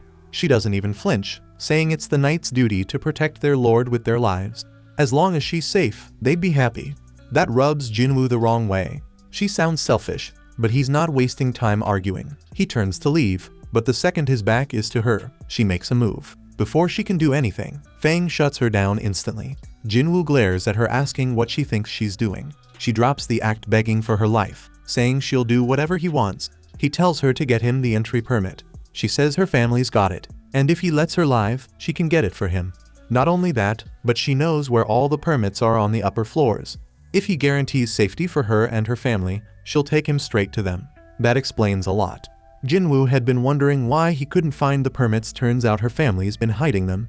But can he trust her? His eyes narrow with murderous intent. She's scared for her life. Then he agrees to let her live as long as she delivers the permit. She breathes a sigh of relief, thanking him. But before he moves on, he asks her who she really is. The scene jumps to an island, where a flying ant has torn through the place, wiping out everything in sight. Back in the demon castle, the girl finally gives her name: Essel, eldest daughter of the Raideru family. But that's not what Jin Wu was asking. He thought she might know something about the system, the same way Barca, the ice elf leader, did. He asks if she ever hears voices telling her to kill. She shakes her head, but says there is a different command, one telling her to protect this space. Jin Wu asks when it started. She says it's been that way since she got here. Before that she was in the demon realm. Nobody knows how, but one day they all just woke up in this place. Jin Wu starts thinking about what they were doing in the demon realm. But before he can press further, something shifts in Essel. Her whole demeanor changes, her voice flattening like a machine. She starts talking in a robotic tone, saying they were preparing for war. Jin Wu pushes for more, asking who they were getting ready to fight. She explains that it was an enemy so powerful the demons had no choice but to unite against it. She tries to go on, but something stops her. She struggles to speak. Then suddenly her mouth spits out an error message. Whatever she was about to say is classified. The conversation cuts off like someone just flipped a switch. Before Jin Wu can react, she collapses. He moves fast, catching her before she hits the ground. He figures there's no point in asking more questions, at least not now. The scene shifts to the Hunter Association, where a meeting is already underway. They're looking at pictures from the flying ant attack on the Japanese outlying islands. Jin Chul lays out the numbers: 294 casualties, 108 hunters involved in the fight. Among them, 4 E rank hunters, 1 C rank and 1 B rank didn't make it. Gun He stares at the reports, shocked that a single monster caused that much damage. Jin Chul adds that the creature was eventually taken down by an A rank hunter who arrived later. That's when Gun He starts putting things together. These flying ants have a rank strength. Jin Chul confirms it, saying that's what the investigation team found after dissecting the monster. Gun He looks at the map. The island that got attacked is only 120 kilometers from Jeju Island. If these things evolve get better at flying, they could land on the southern tip of the country. He wastes no time, ordering an immediate request for help from Japan and a warning to neighboring nations. He leans back, thinking about how he knew this was coming. He wanted to strike before it got this bad, but now it's too late. He makes the call. The 4th raid mission on Jeju Island is officially on.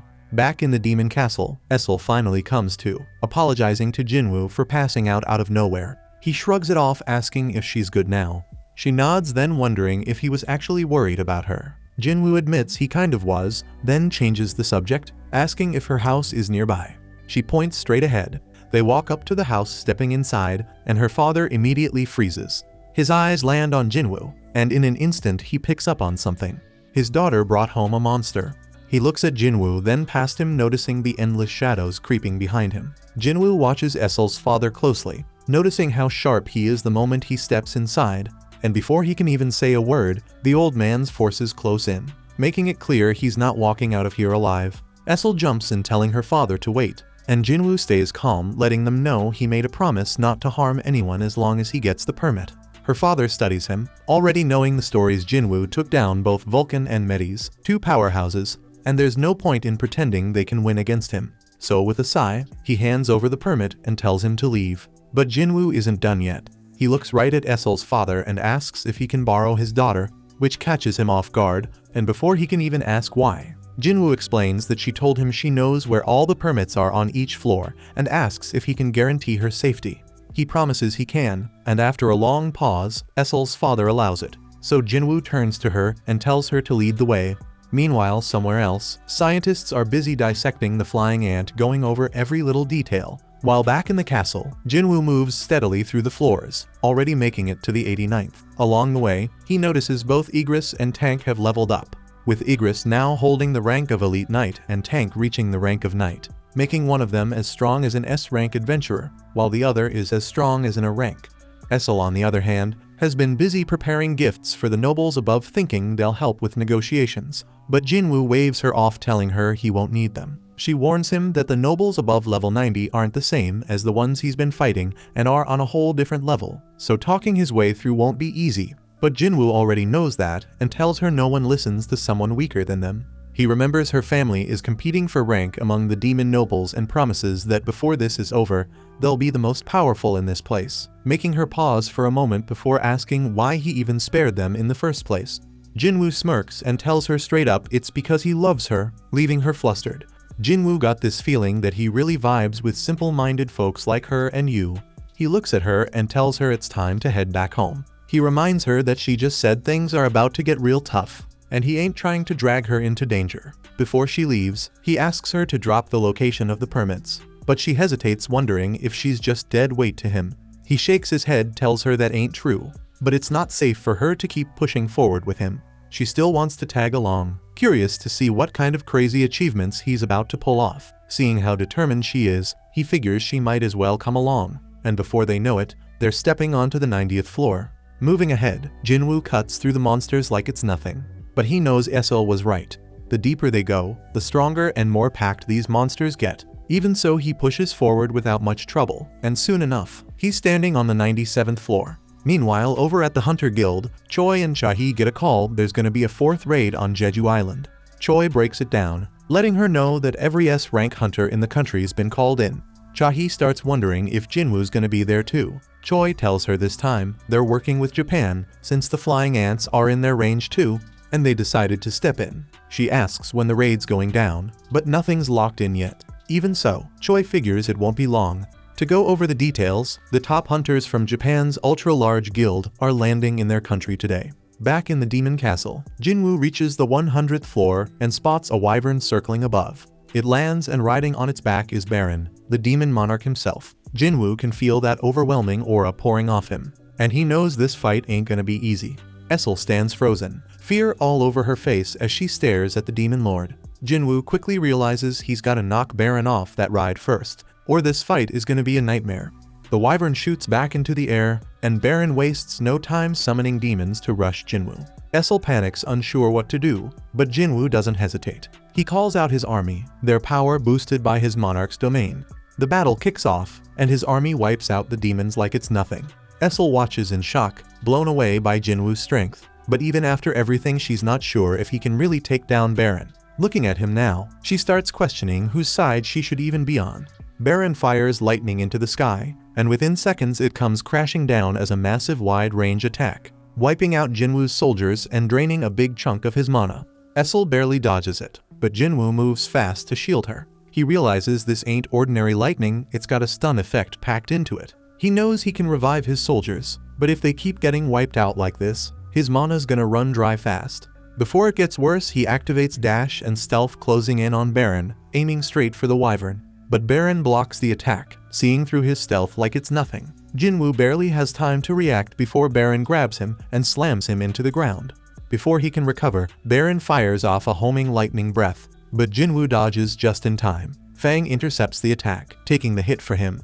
Then, right as Baron is still up there, Egress steps in and slices the wyvern's head clean off, forcing Baron to crash down to the ground. Jin Wu exhales relieved. He was getting tired of having to keep looking up at this guy. Meanwhile, at the Hunter Association, a major meeting is underway. The Guild Master of Draw Sword Guild, Goto arrives with his interpreter Hankawa. Gunhee explains that Draw Sword is one of Japan's strongest guilds, boasting 11th rank hunters, making it the 2nd largest in Asia. Gunhee observes Goto and can feel the aura around him. The guy carries himself exactly how you'd expect from a guild master of that level. Hankawa thanks the association for accepting their joint assault proposal, but Gunhee waves it off, saying there's no need, they were the ones who asked Japan for backup first. She then reveals what their research has uncovered. They've analyzed all the provided data and dissected the winged ants, identifying 2 crucial details. First, the flying ants grow rapidly after hatching, but only live for a year, meaning if they kill the queen, the rest will naturally die off within that time. The second discovery is about their behavior. Reviewing the past 3 raids, they've confirmed that the ants are drawn to strong magic power. Hankawa explains that they plan to use this habit against them, and Gunhee acknowledges how thoroughly they've studied the ants' movements. Hankawa translates Goto's statement. Draw Sword Guild is sending 10 of their 11th rank hunters, and their mission is to lure the ants out. The Korean hunters are set to take down the queen ant, while the Japanese hunters act as bait. Jin Chul isn't too sure about this plan since it means facing thousands of ants head-on, but Goto doesn't have an issue with it. They're not really fighting, just drawing the ants away. Their AI simulation confirms this is the best approach, and Gunhee agrees to go with it. Meanwhile, in the demon castle, Jin Wu and his army are still locked in battle with the demons. He's moving too fast to even grab a mana potion, and he can already tell he's running low. Egress, Iron, and Fang are going toe-to-toe with Baron, but he's shutting down all their attacks with ease.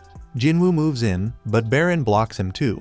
Then out of nowhere, Baron grabs Jin Wu by the head, trying to finish him off right there. Before he can, Egress intercepts the strike, giving Jin Wu an opening, drives his blade into one of Baron's hands while Egress stabs the other, and his shadow army moves in, pinning Baron down. Baron roars and fires off another lightning breath, wiping out most of Jin Wu's army in an instant. Jin Wu feels that his mana is completely drained. Baron summons his blades, and the two clash at insane speeds. Blow after blow, Baron starts overpowering him and finally manages to knock his weapon away. He goes for the kill, but Jin Wu grabs his hands, holding him back. Baron tries to end it with another lightning breath, but before he can, Essel hurls her blade at him, forcing him to flinch. In an instant, Jin Wu activates Ruler's hand, using his full strength to tear Baron's arms straight off. Baron tries to let out another lightning breath, but Jin Wu doesn't give him the chance. With one brutal uppercut, he sends Baron's head flying off his shoulders, ending him for good. Jin Wu absorbs his soul, completing his soul collection quest. He turns to Essel and tells her to let her father know the Raideru family is taking the top spot in this tower from now on. Jin Wu finally gets his hands on the purified blood of the demon monarch, the last thing he needs to make the elixir of life. Before he starts, he checks how successful the elixir's creation will be. Turns out, the outcome depends on the intelligence level of the player. He hesitates for a moment, then moves forward with it. Once it's done, he sees he's got 6 bottles of elixir of life. To get the full effect, a whole bottle has to be consumed in one go. He wonders if this will be enough to cure his mother. That's when Iron shows up, dragging in the corpse of the dragon. Jin Wu gives him a nod of approval before extracting the dragon's shadow. He decides to name it Kaiser, since even the dragon had forgotten its own name. Essel, seeing this, figures they can ride it back to her home in no time. She even talks about throwing a party when they get back, but Jin Wu completely tunes her out. Right now, all that matters is testing the elixir of life. He remembers there should be a rune stone in his rewards. He digs through them, finds the stone, then crushes it in his hand. A rush of energy flows through him, granting him a new ability, Shadow Exchange. Now he can switch places with one of his shadow soldiers. But there's a catch. After using it, he has to wait 3 hours before he can use it again. Jin Wu sees the potential right away. He tells Essel to head home by herself. She asks if he's skipping the party, but he doesn't have time to waste on detours. Instead, he swaps places with one of his shadows near his house. Then, without missing a beat, he summons Kaiser and rides the rest of the way. Meanwhile, Jin Chul and Gun He are locked in discussion, going over their plan. Gun He lays it out they're going to use hunter magic power as bait to lure out the ants. Once they do, special interference waves will mess with the ants' sensory communication, giving their forces a window to storm the nest and take down the queen. Jin Chul brings up the biggest risk: what if the interference waves don't work? Gun He shares the same concern, but based on their research, everything should go as planned. Even if things go sideways, they have a retreat strategy in place. Right now, all they need to focus on is getting the hunters ready to deploy. Gun He then shifts gears, asking if Jin Chul has managed to get in touch with Jin Wu. Jin Chul admits he's tried, but so far no response. The scene shifts to Yun Ho sitting with Byung-gu over drinks. Byung-gu cracks a joke, but it's so bad Yun Ho doesn't even react. Yun Ho explains that Byung-gu is an S-rank healer who retired young, one of the rare hunters who managed to leave the game with all his limbs still attached. He's also his best friend, though still as eccentric as ever. Byung-gu leans in, asking if Yun Ho is really heading back to that island, and without hesitation Yun Ho confirms it. Byung-gu brings up Yoon Seok's death, reminding him what happened last time, but Yun Ho's expression hardens. That's exactly why he has to go. If they let those ants run loose, they'll turn the entire country into their nest. Byung-gu raises an eyebrow, surprised to hear him talk this way, but Yun Ho isn't looking for approval. He's going no matter what. Byung-gu sighs, saying he sounds just like Yoon Seok, then makes it clear that he's not going back to that place, not ever. And if Yun Ho came to drag him along, he's wasting his time. Yun Ho shakes his head. He didn't come to recruit him, he came to say goodbye, because there's a chance he won't be coming back. Byung-gu watches him for a moment before nodding. He understands, then casually mentions he's planning to take the civil service exam, leaving the battlefield behind for good. The exam's going to be tough since the only subject he's good at is history, thanks to all the historical dramas he's watched. He's aiming for a normal life, far away from the blood and chaos, and Yun Ho thinks that's good. Hunters aren't normal, and most don't even hate fighting magic beasts. Some even enjoy it, and he wonders if that thrill, that craving for battle, is part of what it takes to awaken. The scene cuts to Jin Wu sitting quietly by his mother's bedside, his eyes landing on the burn mark on her neck. A memory flashes in his mind of when he was little and accidentally spilled hot water on her, yet she hadn't even flinched. Now he takes out the elixir of life, staring at it, unsure if it will really work. But the system has never let him down before. Slowly he lifts his mother upright, his hands trembling as he brings the bottle to her lips. He hesitates until the last second before tilting it forward, making her drink. Once the elixir is gone, he carefully lays her back down, and almost instantly, the effect kicks in. The burn mark fades, her body growing stronger before his eyes. Jin Wu watches in silence, hoping this is the moment he's been fighting for. In another place, Jin sits with a book in hand, but her mind wanders, so she leaves to clear her head on a quiet walk. At the hospital under the gentle glow of the moon, Jin Wu notices his mother is awake, and in that tender moment she welcomes him while asking about the long sleep that kept her away for 4 years. She wonders about Jinna, and he reassures her that she is doing well, grateful for his promise and impressed by how much he has grown. She also sees the wounds on his body and realizes he has been pushing himself too hard. He breaks down in tears, but insists he is okay despite the pain he has endured. The next day, the doctor responsible for his mother reports to the head doctor that one of the patients with eternal sleep disease has just awakened with no signs of abnormalities. With the family demanding an immediate discharge, the scene shifts back to Jin Woo's mother's room where Jinna is overwhelmed with emotion as she weeps at the sight of her revived mother.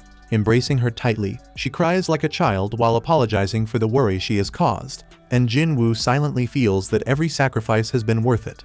Elsewhere, Gun-hee stands before a crowd at a press conference, addressing the national crisis triggered by the mysterious winged ants from Jeju Island. He outlines the Hunter Association's bold plan to launch a 4th raid on Jeju Island that will bring in tennis rank hunters from Japan alongside their own top domestic S-rank hunters, while hunters of rank A and below handle maritime surveillance and homeland defense. He makes it clear that success is the only option this time around. Watching the conference, Byung-gu recalls a tense moment before the 3rd raid on Jeju Island when he, Yin-seok, and Yoon-ho had gathered in uncertainty. Back then, a drunken Yoon-ho had fallen asleep and both Yin-seok and Byung-gu had felt an overwhelming fear. Yin-seok had realized that those unable to fight were even more terrified and decided then that they would stand up to that fear together. He had stressed the importance of watching over Yoon-ho during the raid because of his impulsive nature, knowing that only the two of them could truly keep him safe. The scene shifts to Jin Wu and his family step into their apartment, and right away, their mother sees the mess. She looks around, shaking her head, but doesn't say much. Jin Wu glances at his sister, asks what she's been doing while he was gone, but their mother waves it off, saying they should all start cleaning together. They get to work, scrubbing, dusting, making the place livable again. Jin Wu moves with purpose, but inside something doesn't sit right. He's done all this, fought through hell, just for moments like these, but there's this weight in his chest, this nagging feeling that he might have stepped past a line a hunter should never cross. As they clean, their mother suddenly asks if their father has reached out in the past 4 years. Silence, no one answers. She doesn't push, shifts gears, instead mentions that she heard the news Jin Wu's a hunter now. She starts reminiscing, tells them their father used to be a firefighter before he became a hunter. That's what drew her to him, the way he looked saving lives. Says Jin Wu has the same fire in him. Jinna chimes in, says she's trying to be a doctor for the same reason. Their mother smiles, says she's got their father's spirit too. Then Jin Wu's phone rings. The scene then shifts to the Hunter Association. Gun-hee steps away from a conference, deep in thought. He didn't expect that guy to show up right after the meeting, but here they are. Turns out they're talking about Thomas Andre, the powerhouse S-rank hunter from the States. Jinchul isn't too surprised, figures it makes sense given the timing, but Gun-hee isn't convinced. A man with that level of power doesn't move without a reason. Jinchul wonders why Thomas is even getting involved. Gun-hee thinks maybe he's here to throw some weight around about Hunter H. Wang, maybe confirm something for himself. He asks if Jin Wu is still unreachable, but Jinchul says they already contacted him, he should be on his way. Then, Jin Wu arrives at the association. He gets briefed 4 days until the Jeju Island raid. Gun-hee asks if he's in. Jin Wu hesitates. It's a perfect chance to level up. Jeju practically a goldmine for experience. But deep down he's hit his mark. There's no real reason to keep fighting. He's about to turn them down. Then suddenly it hits an overwhelming surge of magic. So strong it makes his skin prickle. Gun-hee catches his reaction, smirks. The S-rank hunters are warming up in the gym. If Jin Wu's curious, he's welcome to take a look. After that, Jin Wu watches as Yoon-ho faces off against his opponent in the training hall, moving swiftly, but something feels off. The other fighter takes him down and smirks, telling him to focus on his lower body. Yoon-ho doesn't hesitate, getting back on his feet, ready to go again. Jin Wu is surprised. He didn't expect Yoon-ho to be struggling like this.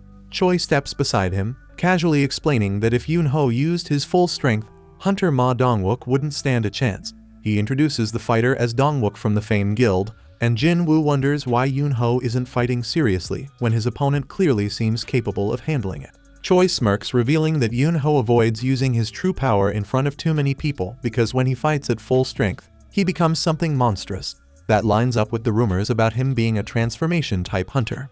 Before Jin Wu can think about it more, the atmosphere shifts as the Japanese hunters arrive. One of them notices him in the stands and asks who he is, and Hankawa, standing beside Goto, immediately responds, stating that he's Jin Wu, the newly ranked S-rank hunter. Goto studies him and comments that he has the air of an assassin, but Hankawa corrects him, explaining that Jin Wu is a mage. Meanwhile, Yunho and Dongwook continue fighting, and Hankawa watches with a bored expression, unimpressed by their performance. She mutters that these hunters don't even look like S-rankers, wondering if she only feels that way because she's used to seeing Goto dominate. Goto, however, tells her it's too early to make assumptions. Park Jang-soo from the Knights Guild overhears their conversation. He doesn't understand Japanese, but the dismissive tone is enough for him to catch their meaning. Hankawa then remarks that she has never even heard of Jang-soo before, and her group casually explains that it makes sense since he's only in a rank, not an S rank. Still, the Knights Guild is one of Korea's top 5. Chahi and Lim try to stop things from escalating, but Jang-soo isn't one to let an insult pass. The air grows tense as both sides measure each other up. Goto, sensing an opportunity, proposes a friendly spar to see the difference in strength between Korean and Japanese hunters. He states that only S-rank hunters will participate, and the rules can be decided. Gunhee agrees but states that mages won't be included, as their power is harder to measure in direct combat. He also rules out non-combat type hunters. Yunho sets the rules: being grabbed by the wrist, touched on the back, or knocked to the floor will count as a loss. It won't be a simple one-on-one fight. It will be a battle royale, designed to reflect the chaos they'll face on Jeju Island. Goto accepts the terms, and the match is confirmed. The Korean team consists of Lim, Chahi, Dongwook, and Yunho, while Japan is represented by Kumamoto, Tawada, Tanaka, and Hoshino. With everything decided, both sides prepare as the tension in the room continues to build. Meanwhile, Jin Wu eyes the rival crew in the ring and notices that the head of the Japanese team isn't even stepping into the brawl, which ends up letting him see an all-out showdown between S-rank hunters. Dongwook activates his ability to triple his size, signaling that the real showdown is about to start. As the battle unfolds, Yunho chases down an opponent trying to flank his teammates, while the association's giant goes head-to-head with a Japanese bruiser in a fierce exchange of powerful punches. On another front, Lim finds himself up against a lightning-fast adversary who maintains his distance until a brutal kick lands on his temple, especially since Lim's strategy revolves around long-range attacks. Seizing a brief opening, Lim fires off his projectiles and nearly hits Kenzo, forcing Hoshino to take the guy down before the situation escalates further. Observing the chaos, Choi asks the president about the arena's high-quality magic gems, and Gunhee confirms they are top-notch even if an upgrade might be needed since these fighters are wrecking the area. In hot pursuit of his rival, Yunho muses that these hunters represent the cream of the crop among Japanese's ranks, meaning the association is in for some serious heavy lifting if they plan to win. Yunho transforming into his monstrous form, he unleashes a ferocious assault even though Kumamoto always seems to slip away. As the fight wears on, Yunho figures that Kumamoto isn't built for direct brawls, a fact Kumamoto himself acknowledges given his narrow escapes and clear mismatch for this kind of battle. Glancing at Goto Ruji, Yunho imagines him testing his crew to see if they are ready for the real deal. Once that trial is set, Yunho shifts into an even more advanced form, proud to deliver the kind of response the sword wielder's master is after. With Kumamoto on the run and desperately trying to evade capture, Yunho's speed proves too overwhelming. At the same moment, from the sidelines, Park Jang-soo analyzes the intensity of the fight and recognizes that in a ring like this, his chances are slim even though his loyal subordinate claims otherwise.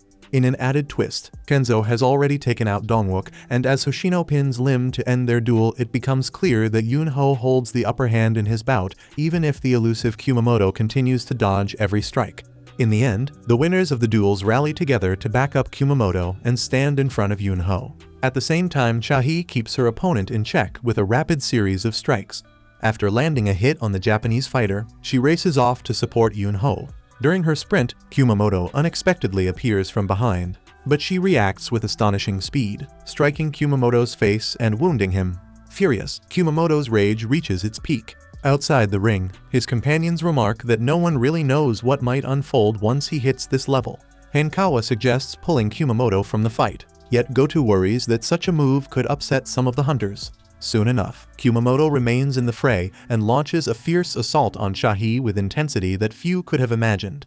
With a devastating punch, he shatters the ground and uses the rising smoke as cover to catch her off guard.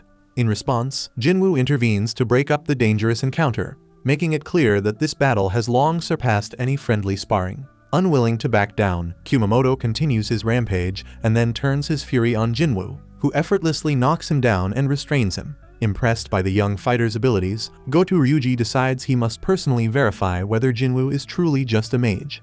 Once the Japanese fighters are under control, Jin Wu asks Chahi if she sees any problem in admitting defeat, given that Yun-ho has already surrendered, and she acknowledges her loss. Concurrently, Yun-ho reflects with regret that he would never have prevailed against those two, even if he had given his all. Shortly after, Hankawa approaches Jin Wu with word that his master Goto wishes to challenge him. Jin Wu notes the man's fierce fighting spirit and considers it an excellent opportunity to test the strength he gained in the Demon Castle. At that moment, Goto grows irritated upon realizing that Jin Wu couldn't hide his excitement at the prospect of facing him. Hankawa confirms that Jin Wu has accepted the duel on one condition: Goto must fight without holding back. Elsewhere, a TV news report announces that the fourth raid on Jeju Island is imminent. Observing that Juhi Lee is fixated on the news, a woman comments that she should be working, yet Lee replies that she's off today. Nonetheless, the woman insists that the hunters remain focused on the raid and not be idle. After wrapping up their conversation, Juhi Lee steps onto the balcony to make a call about the defense forces for the Jeju Island expedition.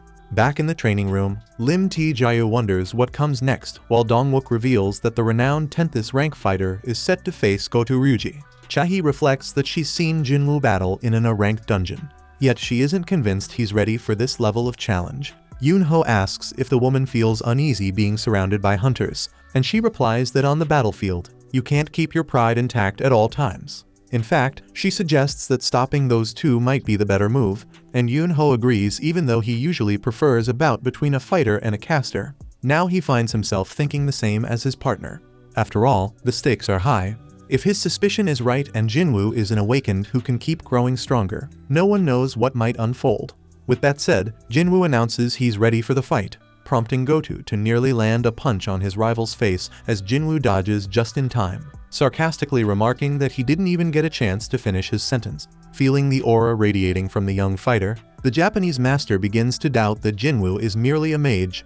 Either way, it's time to uncover who Jin Wu really is. Determined, Goto charges with all his speed, and Jin Wu admits that he is clearly a cut above the other S ranks, though his reactions aren't quite fast enough to secure a hit. Irritated by the smirk on his opponent's face, then he intensifies his assault. Lim confesses that he can barely keep track of the action, while Dong-wook points out that the kid must be exceptionally resilient to dodge those punches. Yet, Chahi notices that Jin Wu isn't simply evading blows, he's also testing his opponent's strength. After a rapid series of exchanges, Goto sees his rival creating distance and dislikes how at ease he seems, so he shifts tactics. Goto then summons a skill that envelops his fist in flames and, with even greater speed than before, slashes at Jin Wu's face, followed by a blow that leaves Chahi fearing for his life. When the dust finally settles, Jin Wu blocks the attack and even teases his foe, remarking that those fiery fingers might poke his eyes out in a second. Neither fighter seems eager to wrap up the bout quickly. With that in mind, the two step back to create enough distance to amass an enormous amount of mana. Their underlings soon realize that their master is truly fighting for real. Yun-ho worries that someone might not make it out of this clash alive, while Goto and Jin Wu have their eyes fixed solely on the duel, as both unleash powerful surges of mana and charge directly at each other. Yun-ho and Chahi grab Jin Wu, and the Japanese side holds back their master to prevent the fight from spiraling out of control. Eventually, Yun-ho directs Hankawa to tell the master to call a halt to the conflict. Once the confrontation subsides, Dong-wook jokes that Jin Wu faced the mighty Goto and ended up with nothing more than a scratch. Jin Wu reflects that although he took a risk, he now has a clear sense of everyone's strength. He even managed to slip soldiers into the shadows of 5 of them. As the Japanese guild prepares to depart, Gun-hee warns Goto that he will pass on information about the hunters involved in the raid.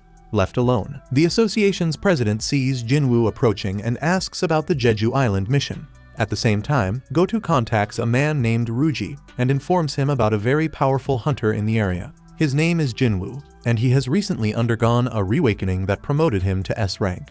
Ryuji finds it odd that this hunter's name does not appear on the raid list, a fact that also surprises Goto. Similarly, Chahi tells Mr. Choi that Jin Wu is not joining them on the mission, although Choi believes Jin Wu has his own reasons and that something needs to be said. At that moment, Yun-ho notices that Byung-gu is also not headed on the mission. Finally, Choi concludes that the association still has 15 A-rank hunters available, which means victory is within reach. As night falls, Jin Wu returns home to find his mother and sister waiting with dinner. With a smile, he announces his return. During the meal, he reflects that his mother, who woke from a 4-year coma, needs him. For that reason, he will not be heading to Jeju Island. In the meantime on the island, the queen ant expresses her dismay over the cannibalistic behavior of her subjects, lamenting that the lack of prey has pushed them into self-destruction. Determined to escape the island, she insists that a mightier heir must emerge to lead her kingdom. At that moment, an egg cracks open and a creature is born, mutating into a more human-like form with 2 arms and 2 legs. The queen urges her new offspring to gain strength, and in response, it emits a spine-chilling cry that sends a surreal surge of mana through the air. The following day in the city, television news warns that flying ants are rapidly evolving once mere ground dwellers during the 3rd raid on Jeju Island. They now possess humanoid features and even wings. At the same time, Yu tries to dissuade Song-yi from enlisting in the defense force because she's still classified as E-rank. Shortly after, the city's announcement system calls for hunters to help protect Korea, and Joo-hee Lee unexpectedly crosses paths with Song-chul. As dusk approaches, Gun-hee eagerly anticipates the start of the Jeju Island raid the next day. With dawn, the attack operation commences as fleets of ships near the mission area. Aboard one vessel, a Knights Guild member questions the master about their readiness to confront the ants. Park Jang-soo replies that their true capability will only be proven in battle, and they were deployed as a contingency. Nearby, the Fame Guild arrives by helicopter, and soon after, leader Dongwook parts ways with the Vice Master to head into combat. In the midst of the action, Min-sun draws considerable media attention, while Lim insists on an immediate return to avoid further complications. Later, during a briefing with the association president, Jin Chul confirms that all units are set. Gun-hee is heartened by the flood of volunteers ready to defend the nation and feels relieved that someone previously hesitant has now opted to join the offensive. Suddenly, Yun-ho is taken aback as he sees Byung-gu coming over, and the 2 longtime friends exchange a warm greeting. In the central city of the island, the elite squads of Bravo, Alpha, and Sword Bearers assume their strategic positions. As the hunters from the association are airlifted to their mission, they notice that the board has dispatched a crew of cameramen to broadcast the battle live. Dongwook quips about whether the cameraman is brave enough, but the man confidently explains that he's well accustomed to dangerous filming and is an A-rank professional. Yun-ho voices his hope that this will be the final S-rank raid on the island, worried that if not, the entire country might be at risk. Shortly after, Jin Chul informs Gun-hee that the attack team is set to move, prompting the leader to announce the commencement of the 4th raid on Jeju Island. At the same time, Goto Ryuji orders the diversionary force to give their all, unleashing a staggering surge of mana that even impresses Yun-ho high in the helicopter. In the chaos, ants begin spilling out from an anthill, so Choi heads to the back exit of the vehicle and bluntly eliminates the insects. However, as more ants appear every second, he quickly realizes that he'll need to intensify his efforts. Not long after clearing the immediate threat, he asks if it's time for the helicopter to land. With the craft now on the ground, Yun-ho is confident that the Japanese will keep the ants occupied for an hour, the crucial window the Koreans have to take down the queen. From the operations room, Ryuji orders the interference to commence, sending out a powerful signal to block the ants from receiving the queen's emergency call. Amid the unfolding battle, a rival from Chahi's simulated match warns that Kumamoto might die if he stays paralyzed for too long. One Japanese fighter questions whether it might be wiser to wipe out all the ants at once, while a colleague inquires about Kenzo's whereabouts. Off in another corner, the brute is happily smashing ants as if he were a kid having the time of his life. On another part of the island, a Japanese man spots the smoke rising from Choi's blaze and asks his partner if he really thinks he can beat that master in a duel, even though his own power is based on ice. Once Choi and his team block off the entrance to the ant nest, they press forward. Yet, the maze of tunnels makes the route confusing, and Yun-ho wonders aloud which direction they should take. To save time checking every opening for danger, Choi conjures a fireball, clearing the way. Now it's simply about finding the tunnel that descends the deepest. He's convinced it's one specific passage. Elsewhere, Jin Wu wraps up his daily workout and feeling at ease. imagines that the S-rank expedition team will easily handle the ants, even without him there. As they follow the promising tunnel that Choi picked, Lim Jayu speculates that the queen might have already fled, but Yunho reminds him that leaving the island isn't an option. At that instant, Choi calls his comrades over to examine an egg chamber, sparking the belief that the queen could be nearby. At the same moment, they spot a giant egg, which fills the team with apprehension as a creature begins to emerge from it. On a different note, Kenzo, injured and desperate, pleads for the healer to tend to him. Shimizu opens her mouth to ask something in return from the big guy.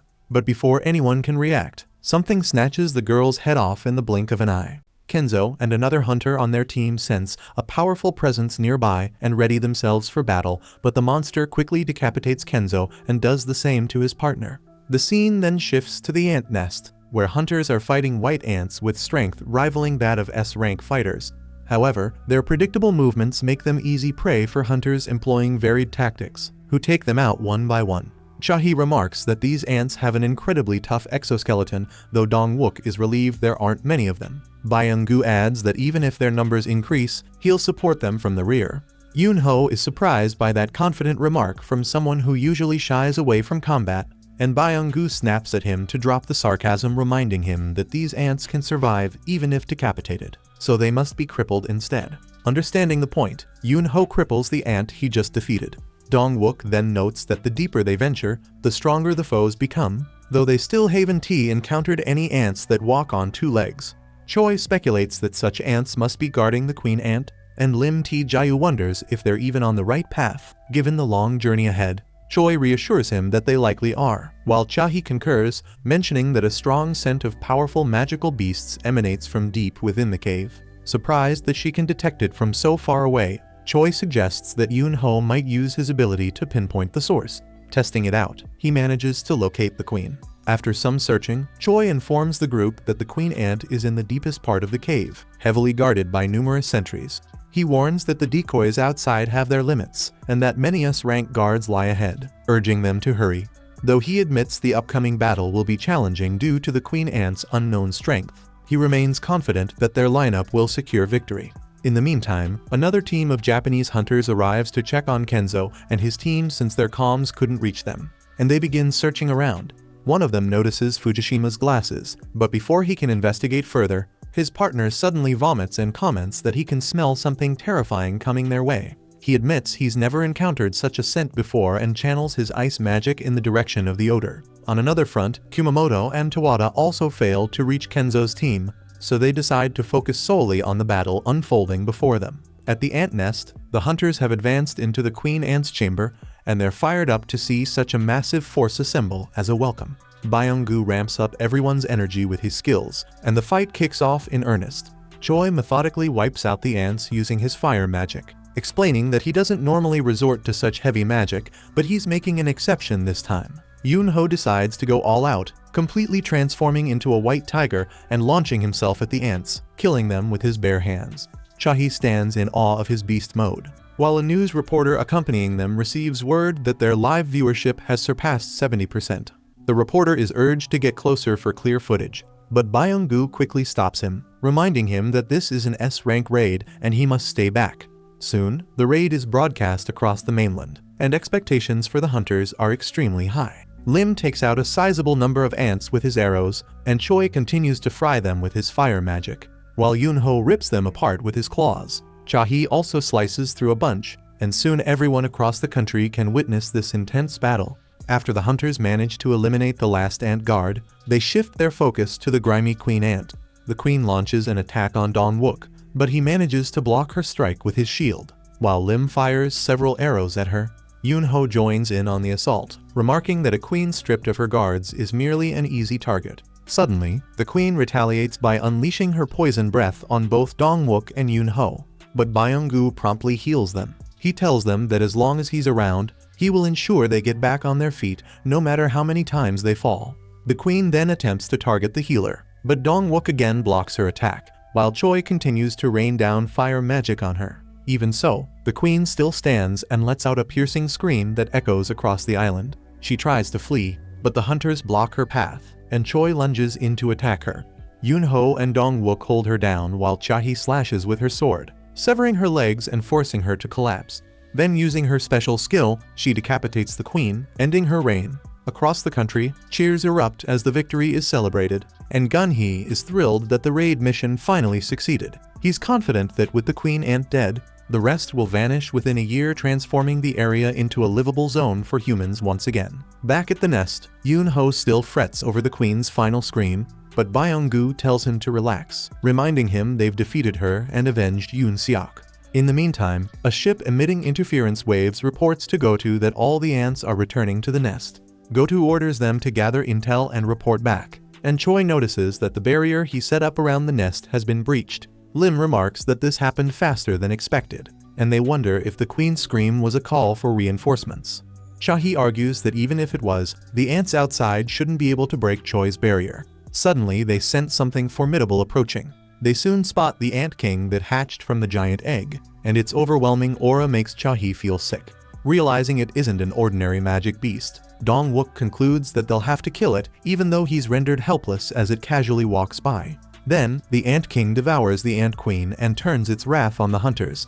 It sends Chahi flying with a single blow, and when Dong-wook transforms into a giant to fight it, the creature rips off one of his arms along with his shield. Despite that, Dong-wook still tries to fight it, and the Ant King slices off his other arm as well. Yoon-ho also attempts to engage in the battle, but the beast quickly takes him down too, and it does the same to Choi. Lin fires an arrow at the creature, yet it snatches the projectile and counterattacks him fiercely. When it seems about to finish him off, Dong-wook intervenes, and we notice that he has been healed by Byung-gu. We then learn that Byung-gu has gone into hiding using his camouflage skill, which renders him completely invisible once activated. This ability, however, leaves him immobile, a trade-off he accepts as a healer. He assures the team that as long as he is around, they will not lose. In the meantime, the Ant King battles Dong-wook relentlessly, slamming him around like a ragdoll. Then, despite his invisibility, the creature detects Byung-gu and stabs him in the chest before he can react. With his final breath, Byung-gu orders Yoon-ho to run away, and the Ant King viciously bites off his head. Yoon-ho tries to fight back after this, but the beast hurls Byung-gu's remains at him and seizes him by the neck, forcing him to revert back into human form. It then repeats Byung-gu's dying command, ordering Yoon-ho to flee, and from that single phrase it appears to have learned human language, declaring that they are too weak. It states that their queen is dead and that simply killing soldiers will not make up for their loss. Furthermore, it demands to know where their king is, sensing someone strong outside, then leaves the nest abruptly to seek the human king.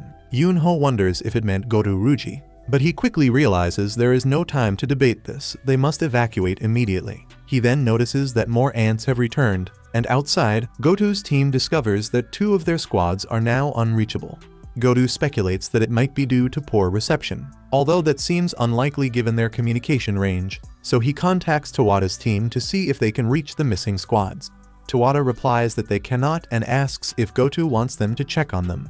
Goto states there is no need, as he is already on his way to investigate, and instructs them to wait at the designated rendezvous point once they are done. Finally, Goto and his team arrive at the location of the unreachable squads, only to find that they are dead. Just then, someone from their home country contacts them, asking why they didn't reach out when scheduled. Goto explains that they've suffered casualties, and the caller asks if he hadn't ordered them to only target mutated beasts to minimize risk. Goto replies they were simply too weak, and the caller expected him to say so. He remarks that losing a few isn't critical given their capabilities, then asks if the Korean team is still with the Queen Ant. Goto confirms they are, adding that they recently found the interference wave isn't working and that all the ants outside have returned to the nest. The caller then wonders what their survival chances are, and Goto states it's 0% considering their strength. The man orders a temporary retreat, instructing them to advance later with a second assault team from the sea. He explains that they will pretend the Korean hunters died, even though they did their best to gradually weaken the neighboring country's power, paving the way for Japan to conquer the S-rank gate. Goto then informs his team that the chairman has ordered them to retreat and regroup. Before they can do so, the Ant King attacks, taking out the girl in their group. Goto commands Hoshino to retreat immediately and join up with the second team along with Kumamoto's group. Though Hoshino is hesitant, Goto insists his presence only hinders progress, so Hoshino departs. The Ant King then reveals itself, radiating a potent aura, and asks if Goto is the king. Surprised to hear it speak, Goto confirms he is. The Ant King surrounds him with power, and Goto notices a familiar feeling reminiscent of Jin Wu. At the same time, at the ant nest, the hunters are barely holding on against the onslaught. They've suffered fatal injuries and have little strength left. Convinced that it's the end as the ants charge for a final assault, they are stunned when Jin Wu's soldiers emerge from the shadows to hold back the attackers. In that moment, Jin Wu swaps positions with one of his men, declaring it's time to hunt. At the same time, part of the swarm of flying insects descends, but the specters hold them off using their top-tier fighters Tusk, Iron, and Igris, who deploy their exceptional skills to keep every foe at bay. Concurrently, Yun-Ho watches in amazement as Jin Wu steps up to join the front line formed by the Shadow Soldiers. Just like Yun-Ho, everyone in the association wonders how Jin Wu managed to get there. Elsewhere, Juhi Lee finds herself without signal beside Cheol Song, leaving them to question what's really going on at the heart of the Jeju Island storm. At the same time, Jinchul informs Gun-hee that attempting contact is futile amid the chaos, but Gun-hee insists that any information on the hunters' whereabouts must be collected by any means necessary. Over at the broadcasting station, the director is bombarded with demands to restore the fight's transmission. He would have done so if possible, but for now it remains out of reach. Moreover, his superior worries about what will happen to the country if all the S-rank hunters are wiped out. The director attempts to contact the lucky cameraman, yet the employee's equipment is non-functional. In the midst of the turmoil, Jin Wu shouts out Iron's name, prompting him to activate his taunt ability to keep the enemy's focus on him. Then, Jin Wu releases Igris to sweep across the battlefield and cut down as many insects as possible, while Iron and Tusk join the counterattack, demonstrating the true meaning of devastation in the mutant nest. At that point, the hunters are completely baffled, unsure what these shadowy figures are or how Jin Wu ended up there. Eventually, Jin Wu finds time to rescue several of the hunters, and Yun-Ho seizes the opportunity to ask a burning question. But Jin Wu postpones the discussion until later when there's time to tend to the allies' wounds. With that, he holds up a potion and instructs the first companion to drink, only to recall that he cannot simply transfer the item. Dong-wook wonders if it might be some kind of medicine or summoning spell until Jin Wu orders everyone to ingest the cure. Soon enough, nearly everyone drinks the potion and is fully healed. Chahi is the last to get her dose, but the healing item doesn't kick in because her health is too low, just like the time when Jin Wu himself went through that mess. Worse still, her aura is fading fast, meaning the only option is to clear a path so they can haul her out pronto. Over on the other side of the trench, escape isn't easy since more and more insects clump at every passage, cutting down any chance of a smooth getaway. At the same time, Gun-hee joins a meeting with his associates to get the lowdown on the attack team's situation, but all communications from the island have been cut, leaving everyone clueless about what's happening. Frustrated, Gun-hee orders that the signal be restored by any means necessary and demands that medical and rescue teams be on high alert, ready to jump in at a moment's notice. Sitting in his chair, Gun-hee feels a burning rage at how much he's aged, wishing he could be out there fighting alongside his comrades, even though he knows he might not be much help now. All he can do is hope that everyone is doing okay. At Jin Wu's place, his sister Jinna resorts to a rough trick to get the TV working again. She literally whacks it. Still, she doesn't give up on finding a way to watch the raid. At the same time, someone informs the president of Japan that Goto Ruji's vital signs vanished from the last transmission before the signal went down, implying that Goto Ruji may be dead. Confronted with this tragedy, the leader Matsumoto demands updates on the rest of the guild members, warning that any further loss will derail the next stage of their plan. After hanging up, Matsumoto is livid and calls Goto utterly useless for dying. Back at the insect nest, Iron demolishes hundreds of foes with his sheer strength. Jin Wu observes that his elite units are holding their own in the fight, while the regular shadow soldiers are clearly outmatched. Jin Wu'd love to beef up his ranks, but too many eyes are on them. Thinking fast, he orders his companions to stick behind Tusk and guard the rear in case any ant slips through. Above all, the young mage urges everyone to keep secret what's about to go down. The hunters sense something extraordinary is coming, and soon Jin Wu's eyes start glowing oddly until, all of a sudden, the insects part to reveal a clear path. King of Ants Baru shows up with dark red energy swirling around him, looking real menacing. Enraged, he radiates an obscene amount of mana while lamenting that the human king wasn't around. Jin Wu figures this monster must be behind him, no longer sensing the shadow he sent with Goto. So he steps forward and stakes out a prime position, making the Ant King wonder if it truly is the king of humans. With a wry laugh, Jin Wu remarks that he's chatting with a talking bug, while the monster registers the formidable aura of its opponent. Its surreal scream sends every hunter into a panic except Jin Wu, who shrugs and treats the foe like just another critter. In the midst of their exchange, the cameraman for the fight's broadcast picks up the signal and alerts headquarters. Immediately, the director orders the transmission resumed, but he's warned that going live without delay means there'll be no time to cover up if something goes awry. Despite that, the director refuses to lose another second of viewership and commands everything be restored, since the fate of the country hinges on the man standing before this insect and the people need to see what's happening. Once the images are back on air, Duel and Chahi along with the Knights Guild, support teams, and the entire population tune in to watch the events unfolding inside the mutant insect nest on Jeju Island. Jin Wu had promised he'd be right back and left home, but Jinna notices he seems to be way too far away. Gunhee celebrates Jin Wu's arrival at this critical juncture, and no matter how he got to the island, everyone is pinning their hopes on him. As all eyes in the world turn to Jin Wu, the duel's start isn't smooth. Out of the blue, Jin Wu slams a punch that shakes the very ground beneath him. Yunho and Choi reckon Jin Wu underestimated his opponent by getting too close for a mage, and even Ant King Baru begins to doubt whether Jin Wu is the true king. But Jin Wu bounces back without serious injuries, then punishes his rival by wrapping him in a bluish aura before delivering a devastating blow. Dongwo questions if this guy is really a mage, yet by this point Yunho and Choi are left speechless. The Ant King withstands the hit masterfully, leaving Jin Wu to wonder if its tough exoskeleton is the source of all that resistance. The moment Ant King jumps back into the brawl, Jin Wu doesn't flinch. He pushes forward, keeping the pressure high, and the bug doesn't back down either as it turns the fight into a brutal slugfest. Even the A-rank cameraman can barely keep it together from the shockwaves.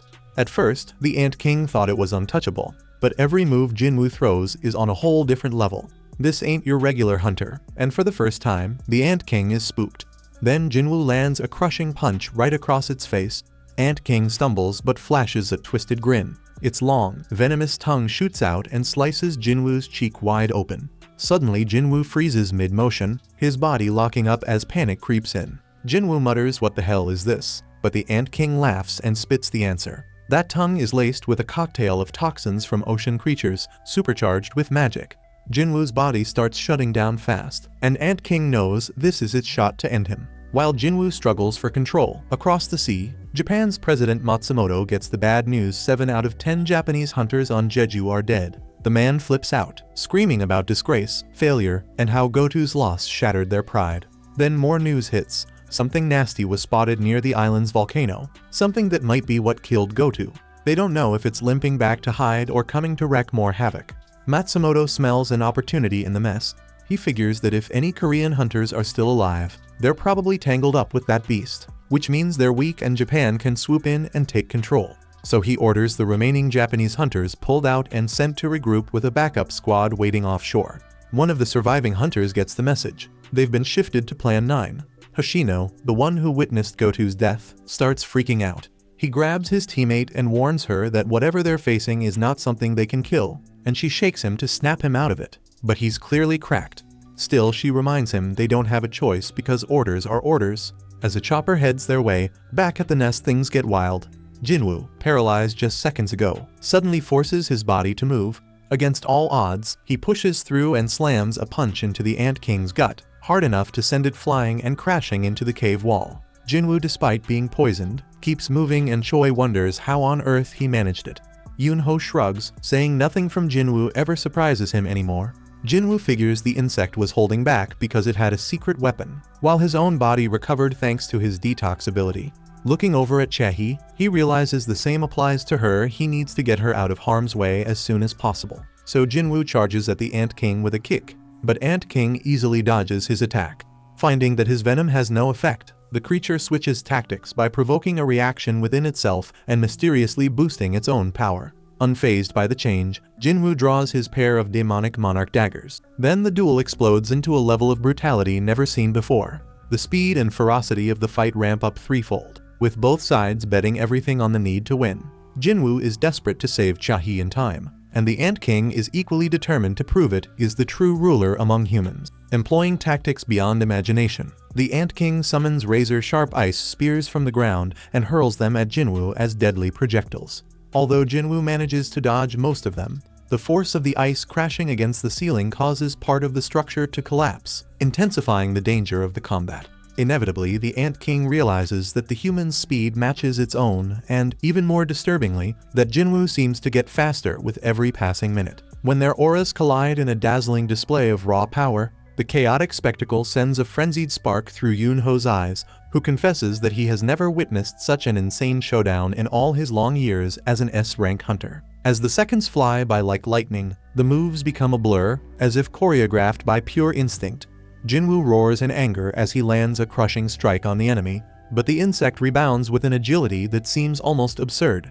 In that split second, Jin Wu sees the Ant King's claws lurching toward his eyes like a quartet of knives. In the midst of the chaos, his fatal strike skill suddenly evolves to a mutilation level, an unexpected upgrade forged by relentless force training. This spontaneous boost gives him the power to retaliate, and he counterattacks with his infernal daggers, slicing off large chunks of the Ant King's arm. Seizing the momentum, Jin Wu opts for further devastation, tearing off more parts from his opponent in a display of brutal precision. To counter that, the Ant King regenerates its body and quickly builds an ice wall to keep Jin Wu at bay. Then the creature drops its pride and bolts without a trace of cowardice. Still, that doesn't slow Jin Wu one bit. He charges in with a spinning strike from above that slams the Ant King to the ground, and he continues to mutilate it until its remains are shattered into tiny pieces. The beast is left on the floor, missing its arms and wings, all while it stares up in disbelief as if asking who this human really is. In a last desperate move, it unleashes a burst of chaotic energy that reignites the red eyes of the insects in its nest. Meanwhile, Jin Wu just smirks and orders his troops to go on the offensive against the insects. Alongside the elite soldiers already in the fray, Tank, the leader of the Ice Bears, and Kaiser, the Wyvern of Baron, join the counterattack, keeping the intensity sky high. Caught off guard, the Ant King, once convinced of its invincibility, now has no choice but to reconsider as Jin Wu's relentless assault proves too much. As the battle rages on, the creature starts to think only of fleeing, its pride in tatters. After regenerating one more time, the Ant King takes flight, but Jin Wu's mighty hand slams it back to the ground without missing a beat. Weakened and desperate, the beast scrambles away on its legs. Seizing the moment, Jin Wu unleashes his newly honed mutilation technique once more, teaching the Ant King not to run off without permission. When the flurry of attacks finally dies down, the system flashes that Jin Wu has defeated the enemy and leveled up. Stunned by the fate of the strongest among them, the other ants decide to hunker down and gather winter food instead of risking another beating. Meanwhile, Jin Wu rushes over to check on Chahi. Her aura is fading fast, and time is of the essence. Choi mentions that a rescue chopper should be waiting outside, but Jin Wu, knowing there's no time to waste, orders Chahi to drink the elixir of life, the same one that cured his mom's eternal sleep. Despite his best efforts, the potion proves ineffective, and no one knows what to do but wait for Chahi's condition to worsen. Yet something lingers in Jin Wu's mind, a spark of determination that refuses to fade. Jin Wu shouts at the reporter to shut off the camera, warning that if he doesn't hurry, the camera's gonna get smashed. The reporter obeys, and Tusk sets Byung-gu's body right beside Chahi. Yunho asks what Jin Wu plans to do with Byung-gu, but there's no time for an explanation. Soon after, Jin Wu activates his shadow extraction to pull out Byung-gu's shadow. Over at sea, the Japanese hunters have already boarded their ship, mentioning they've been ordered to carry out their plan. Hoshino grumbles about never wanting to return to that island again, saying they could only plan because they never even saw that monster and watched it kill Godu so easily. The ship's captain explains that the new species is dead, taken out by one of the Japanese hunters. Back at the ant's nest, Byung-gu begins healing Chahi on his own, and the other hunters realize that Jin Wu's power isn't about summoning monsters, it's about controlling the dead. Jin Wu explains that he heard Byung-gu's voice urging him to use his ability.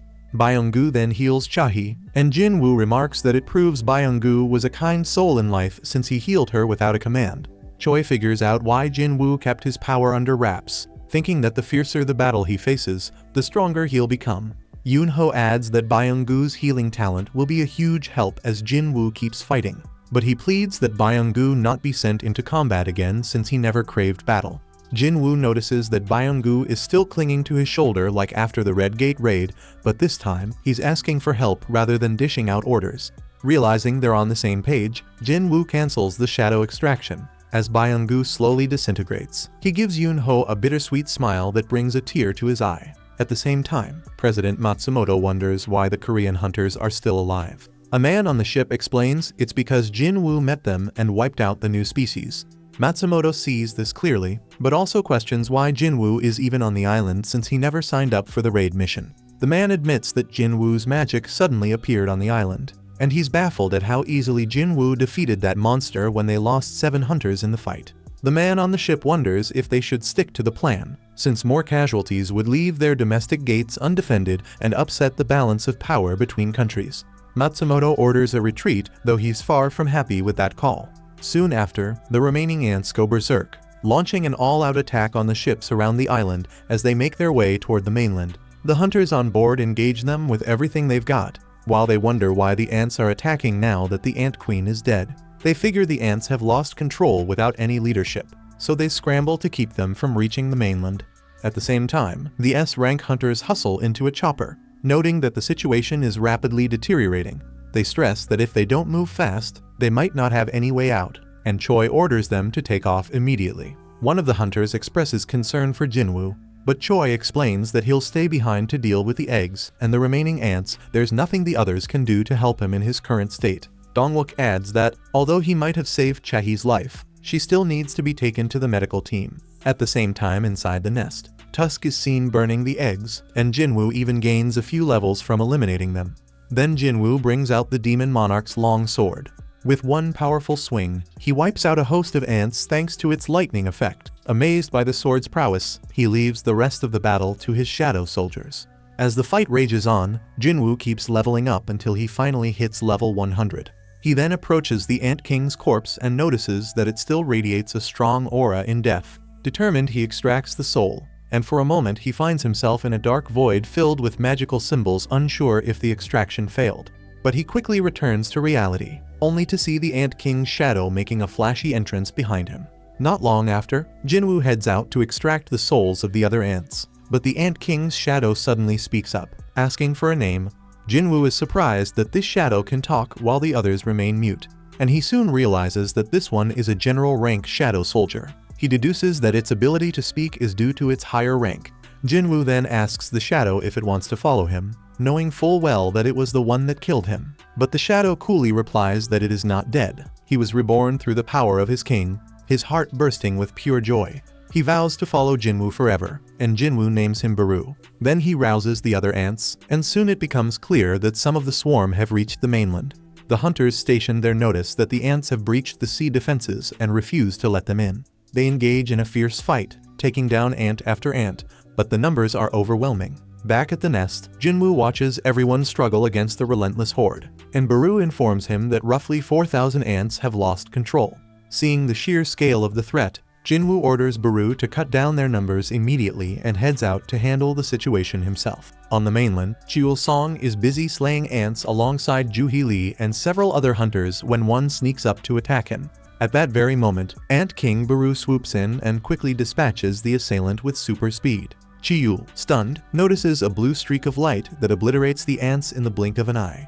At the same time, the chopper carrying some of the hunters comes under heavy ant attack. They barely manage to hold their ground behind a barrier cast by Choi and Lim, but the shield eventually shatters. As the ants charge in, Jin Wu appears, riding his dragon and brandishing his long sword to cut them down. The rescue is swift, and Jin Wu assures everyone that it's time to leave safely. Afterward, the hunters succeed in blocking most of the ants from fleeing the island, and the local disaster is eased. It is later explained that the S-rank hunters managed to return safely, while Chahi was rushed directly to the hospital after falling into a coma. Gun-hee reflects on the many sacrifices made in the battle, but he's relieved that they prevented a threat that could have spilled far beyond the island. This marks the end of the 4th raid on Jeju Island, and the remnants of the ant horde are seen flying toward Japan. They are intercepted by Japanese ships that have been waiting for the last 2 days. A man on board tells the mages to get ready, but the captain orders them to hold off while their hero stretches his muscles. Their hero unsheathes his twin blades and decimates the ant horde in one swift strike. He secretly admits that he'd have loved to square off with the Ant King instead, since that challenge would have been far more exciting than dealing with these low-level minions. Days after the Jeju Island raid, a monument is erected to honor the fallen, and crowds gather to pay their respects. The camera captures Jin Wu solemnly paying tribute to the dead. While reporters highlight that his timely intervention was crucial, some even claim the mission would have ended in failure if he hadn't shown up. Others argue that casualties could have been minimized if he'd joined from the very start. but Yoon-ho reassures him that he's the one who ended the tragedy. Later, as the day winds down, Jin Wu spots Gun-hee preparing to leave, and they slip away into a private room. Gun-hee thanks him for his heroic efforts during the raid, though Jin Wu shrugs, remarking that fewer lives might have been lost if he'd been there from the beginning.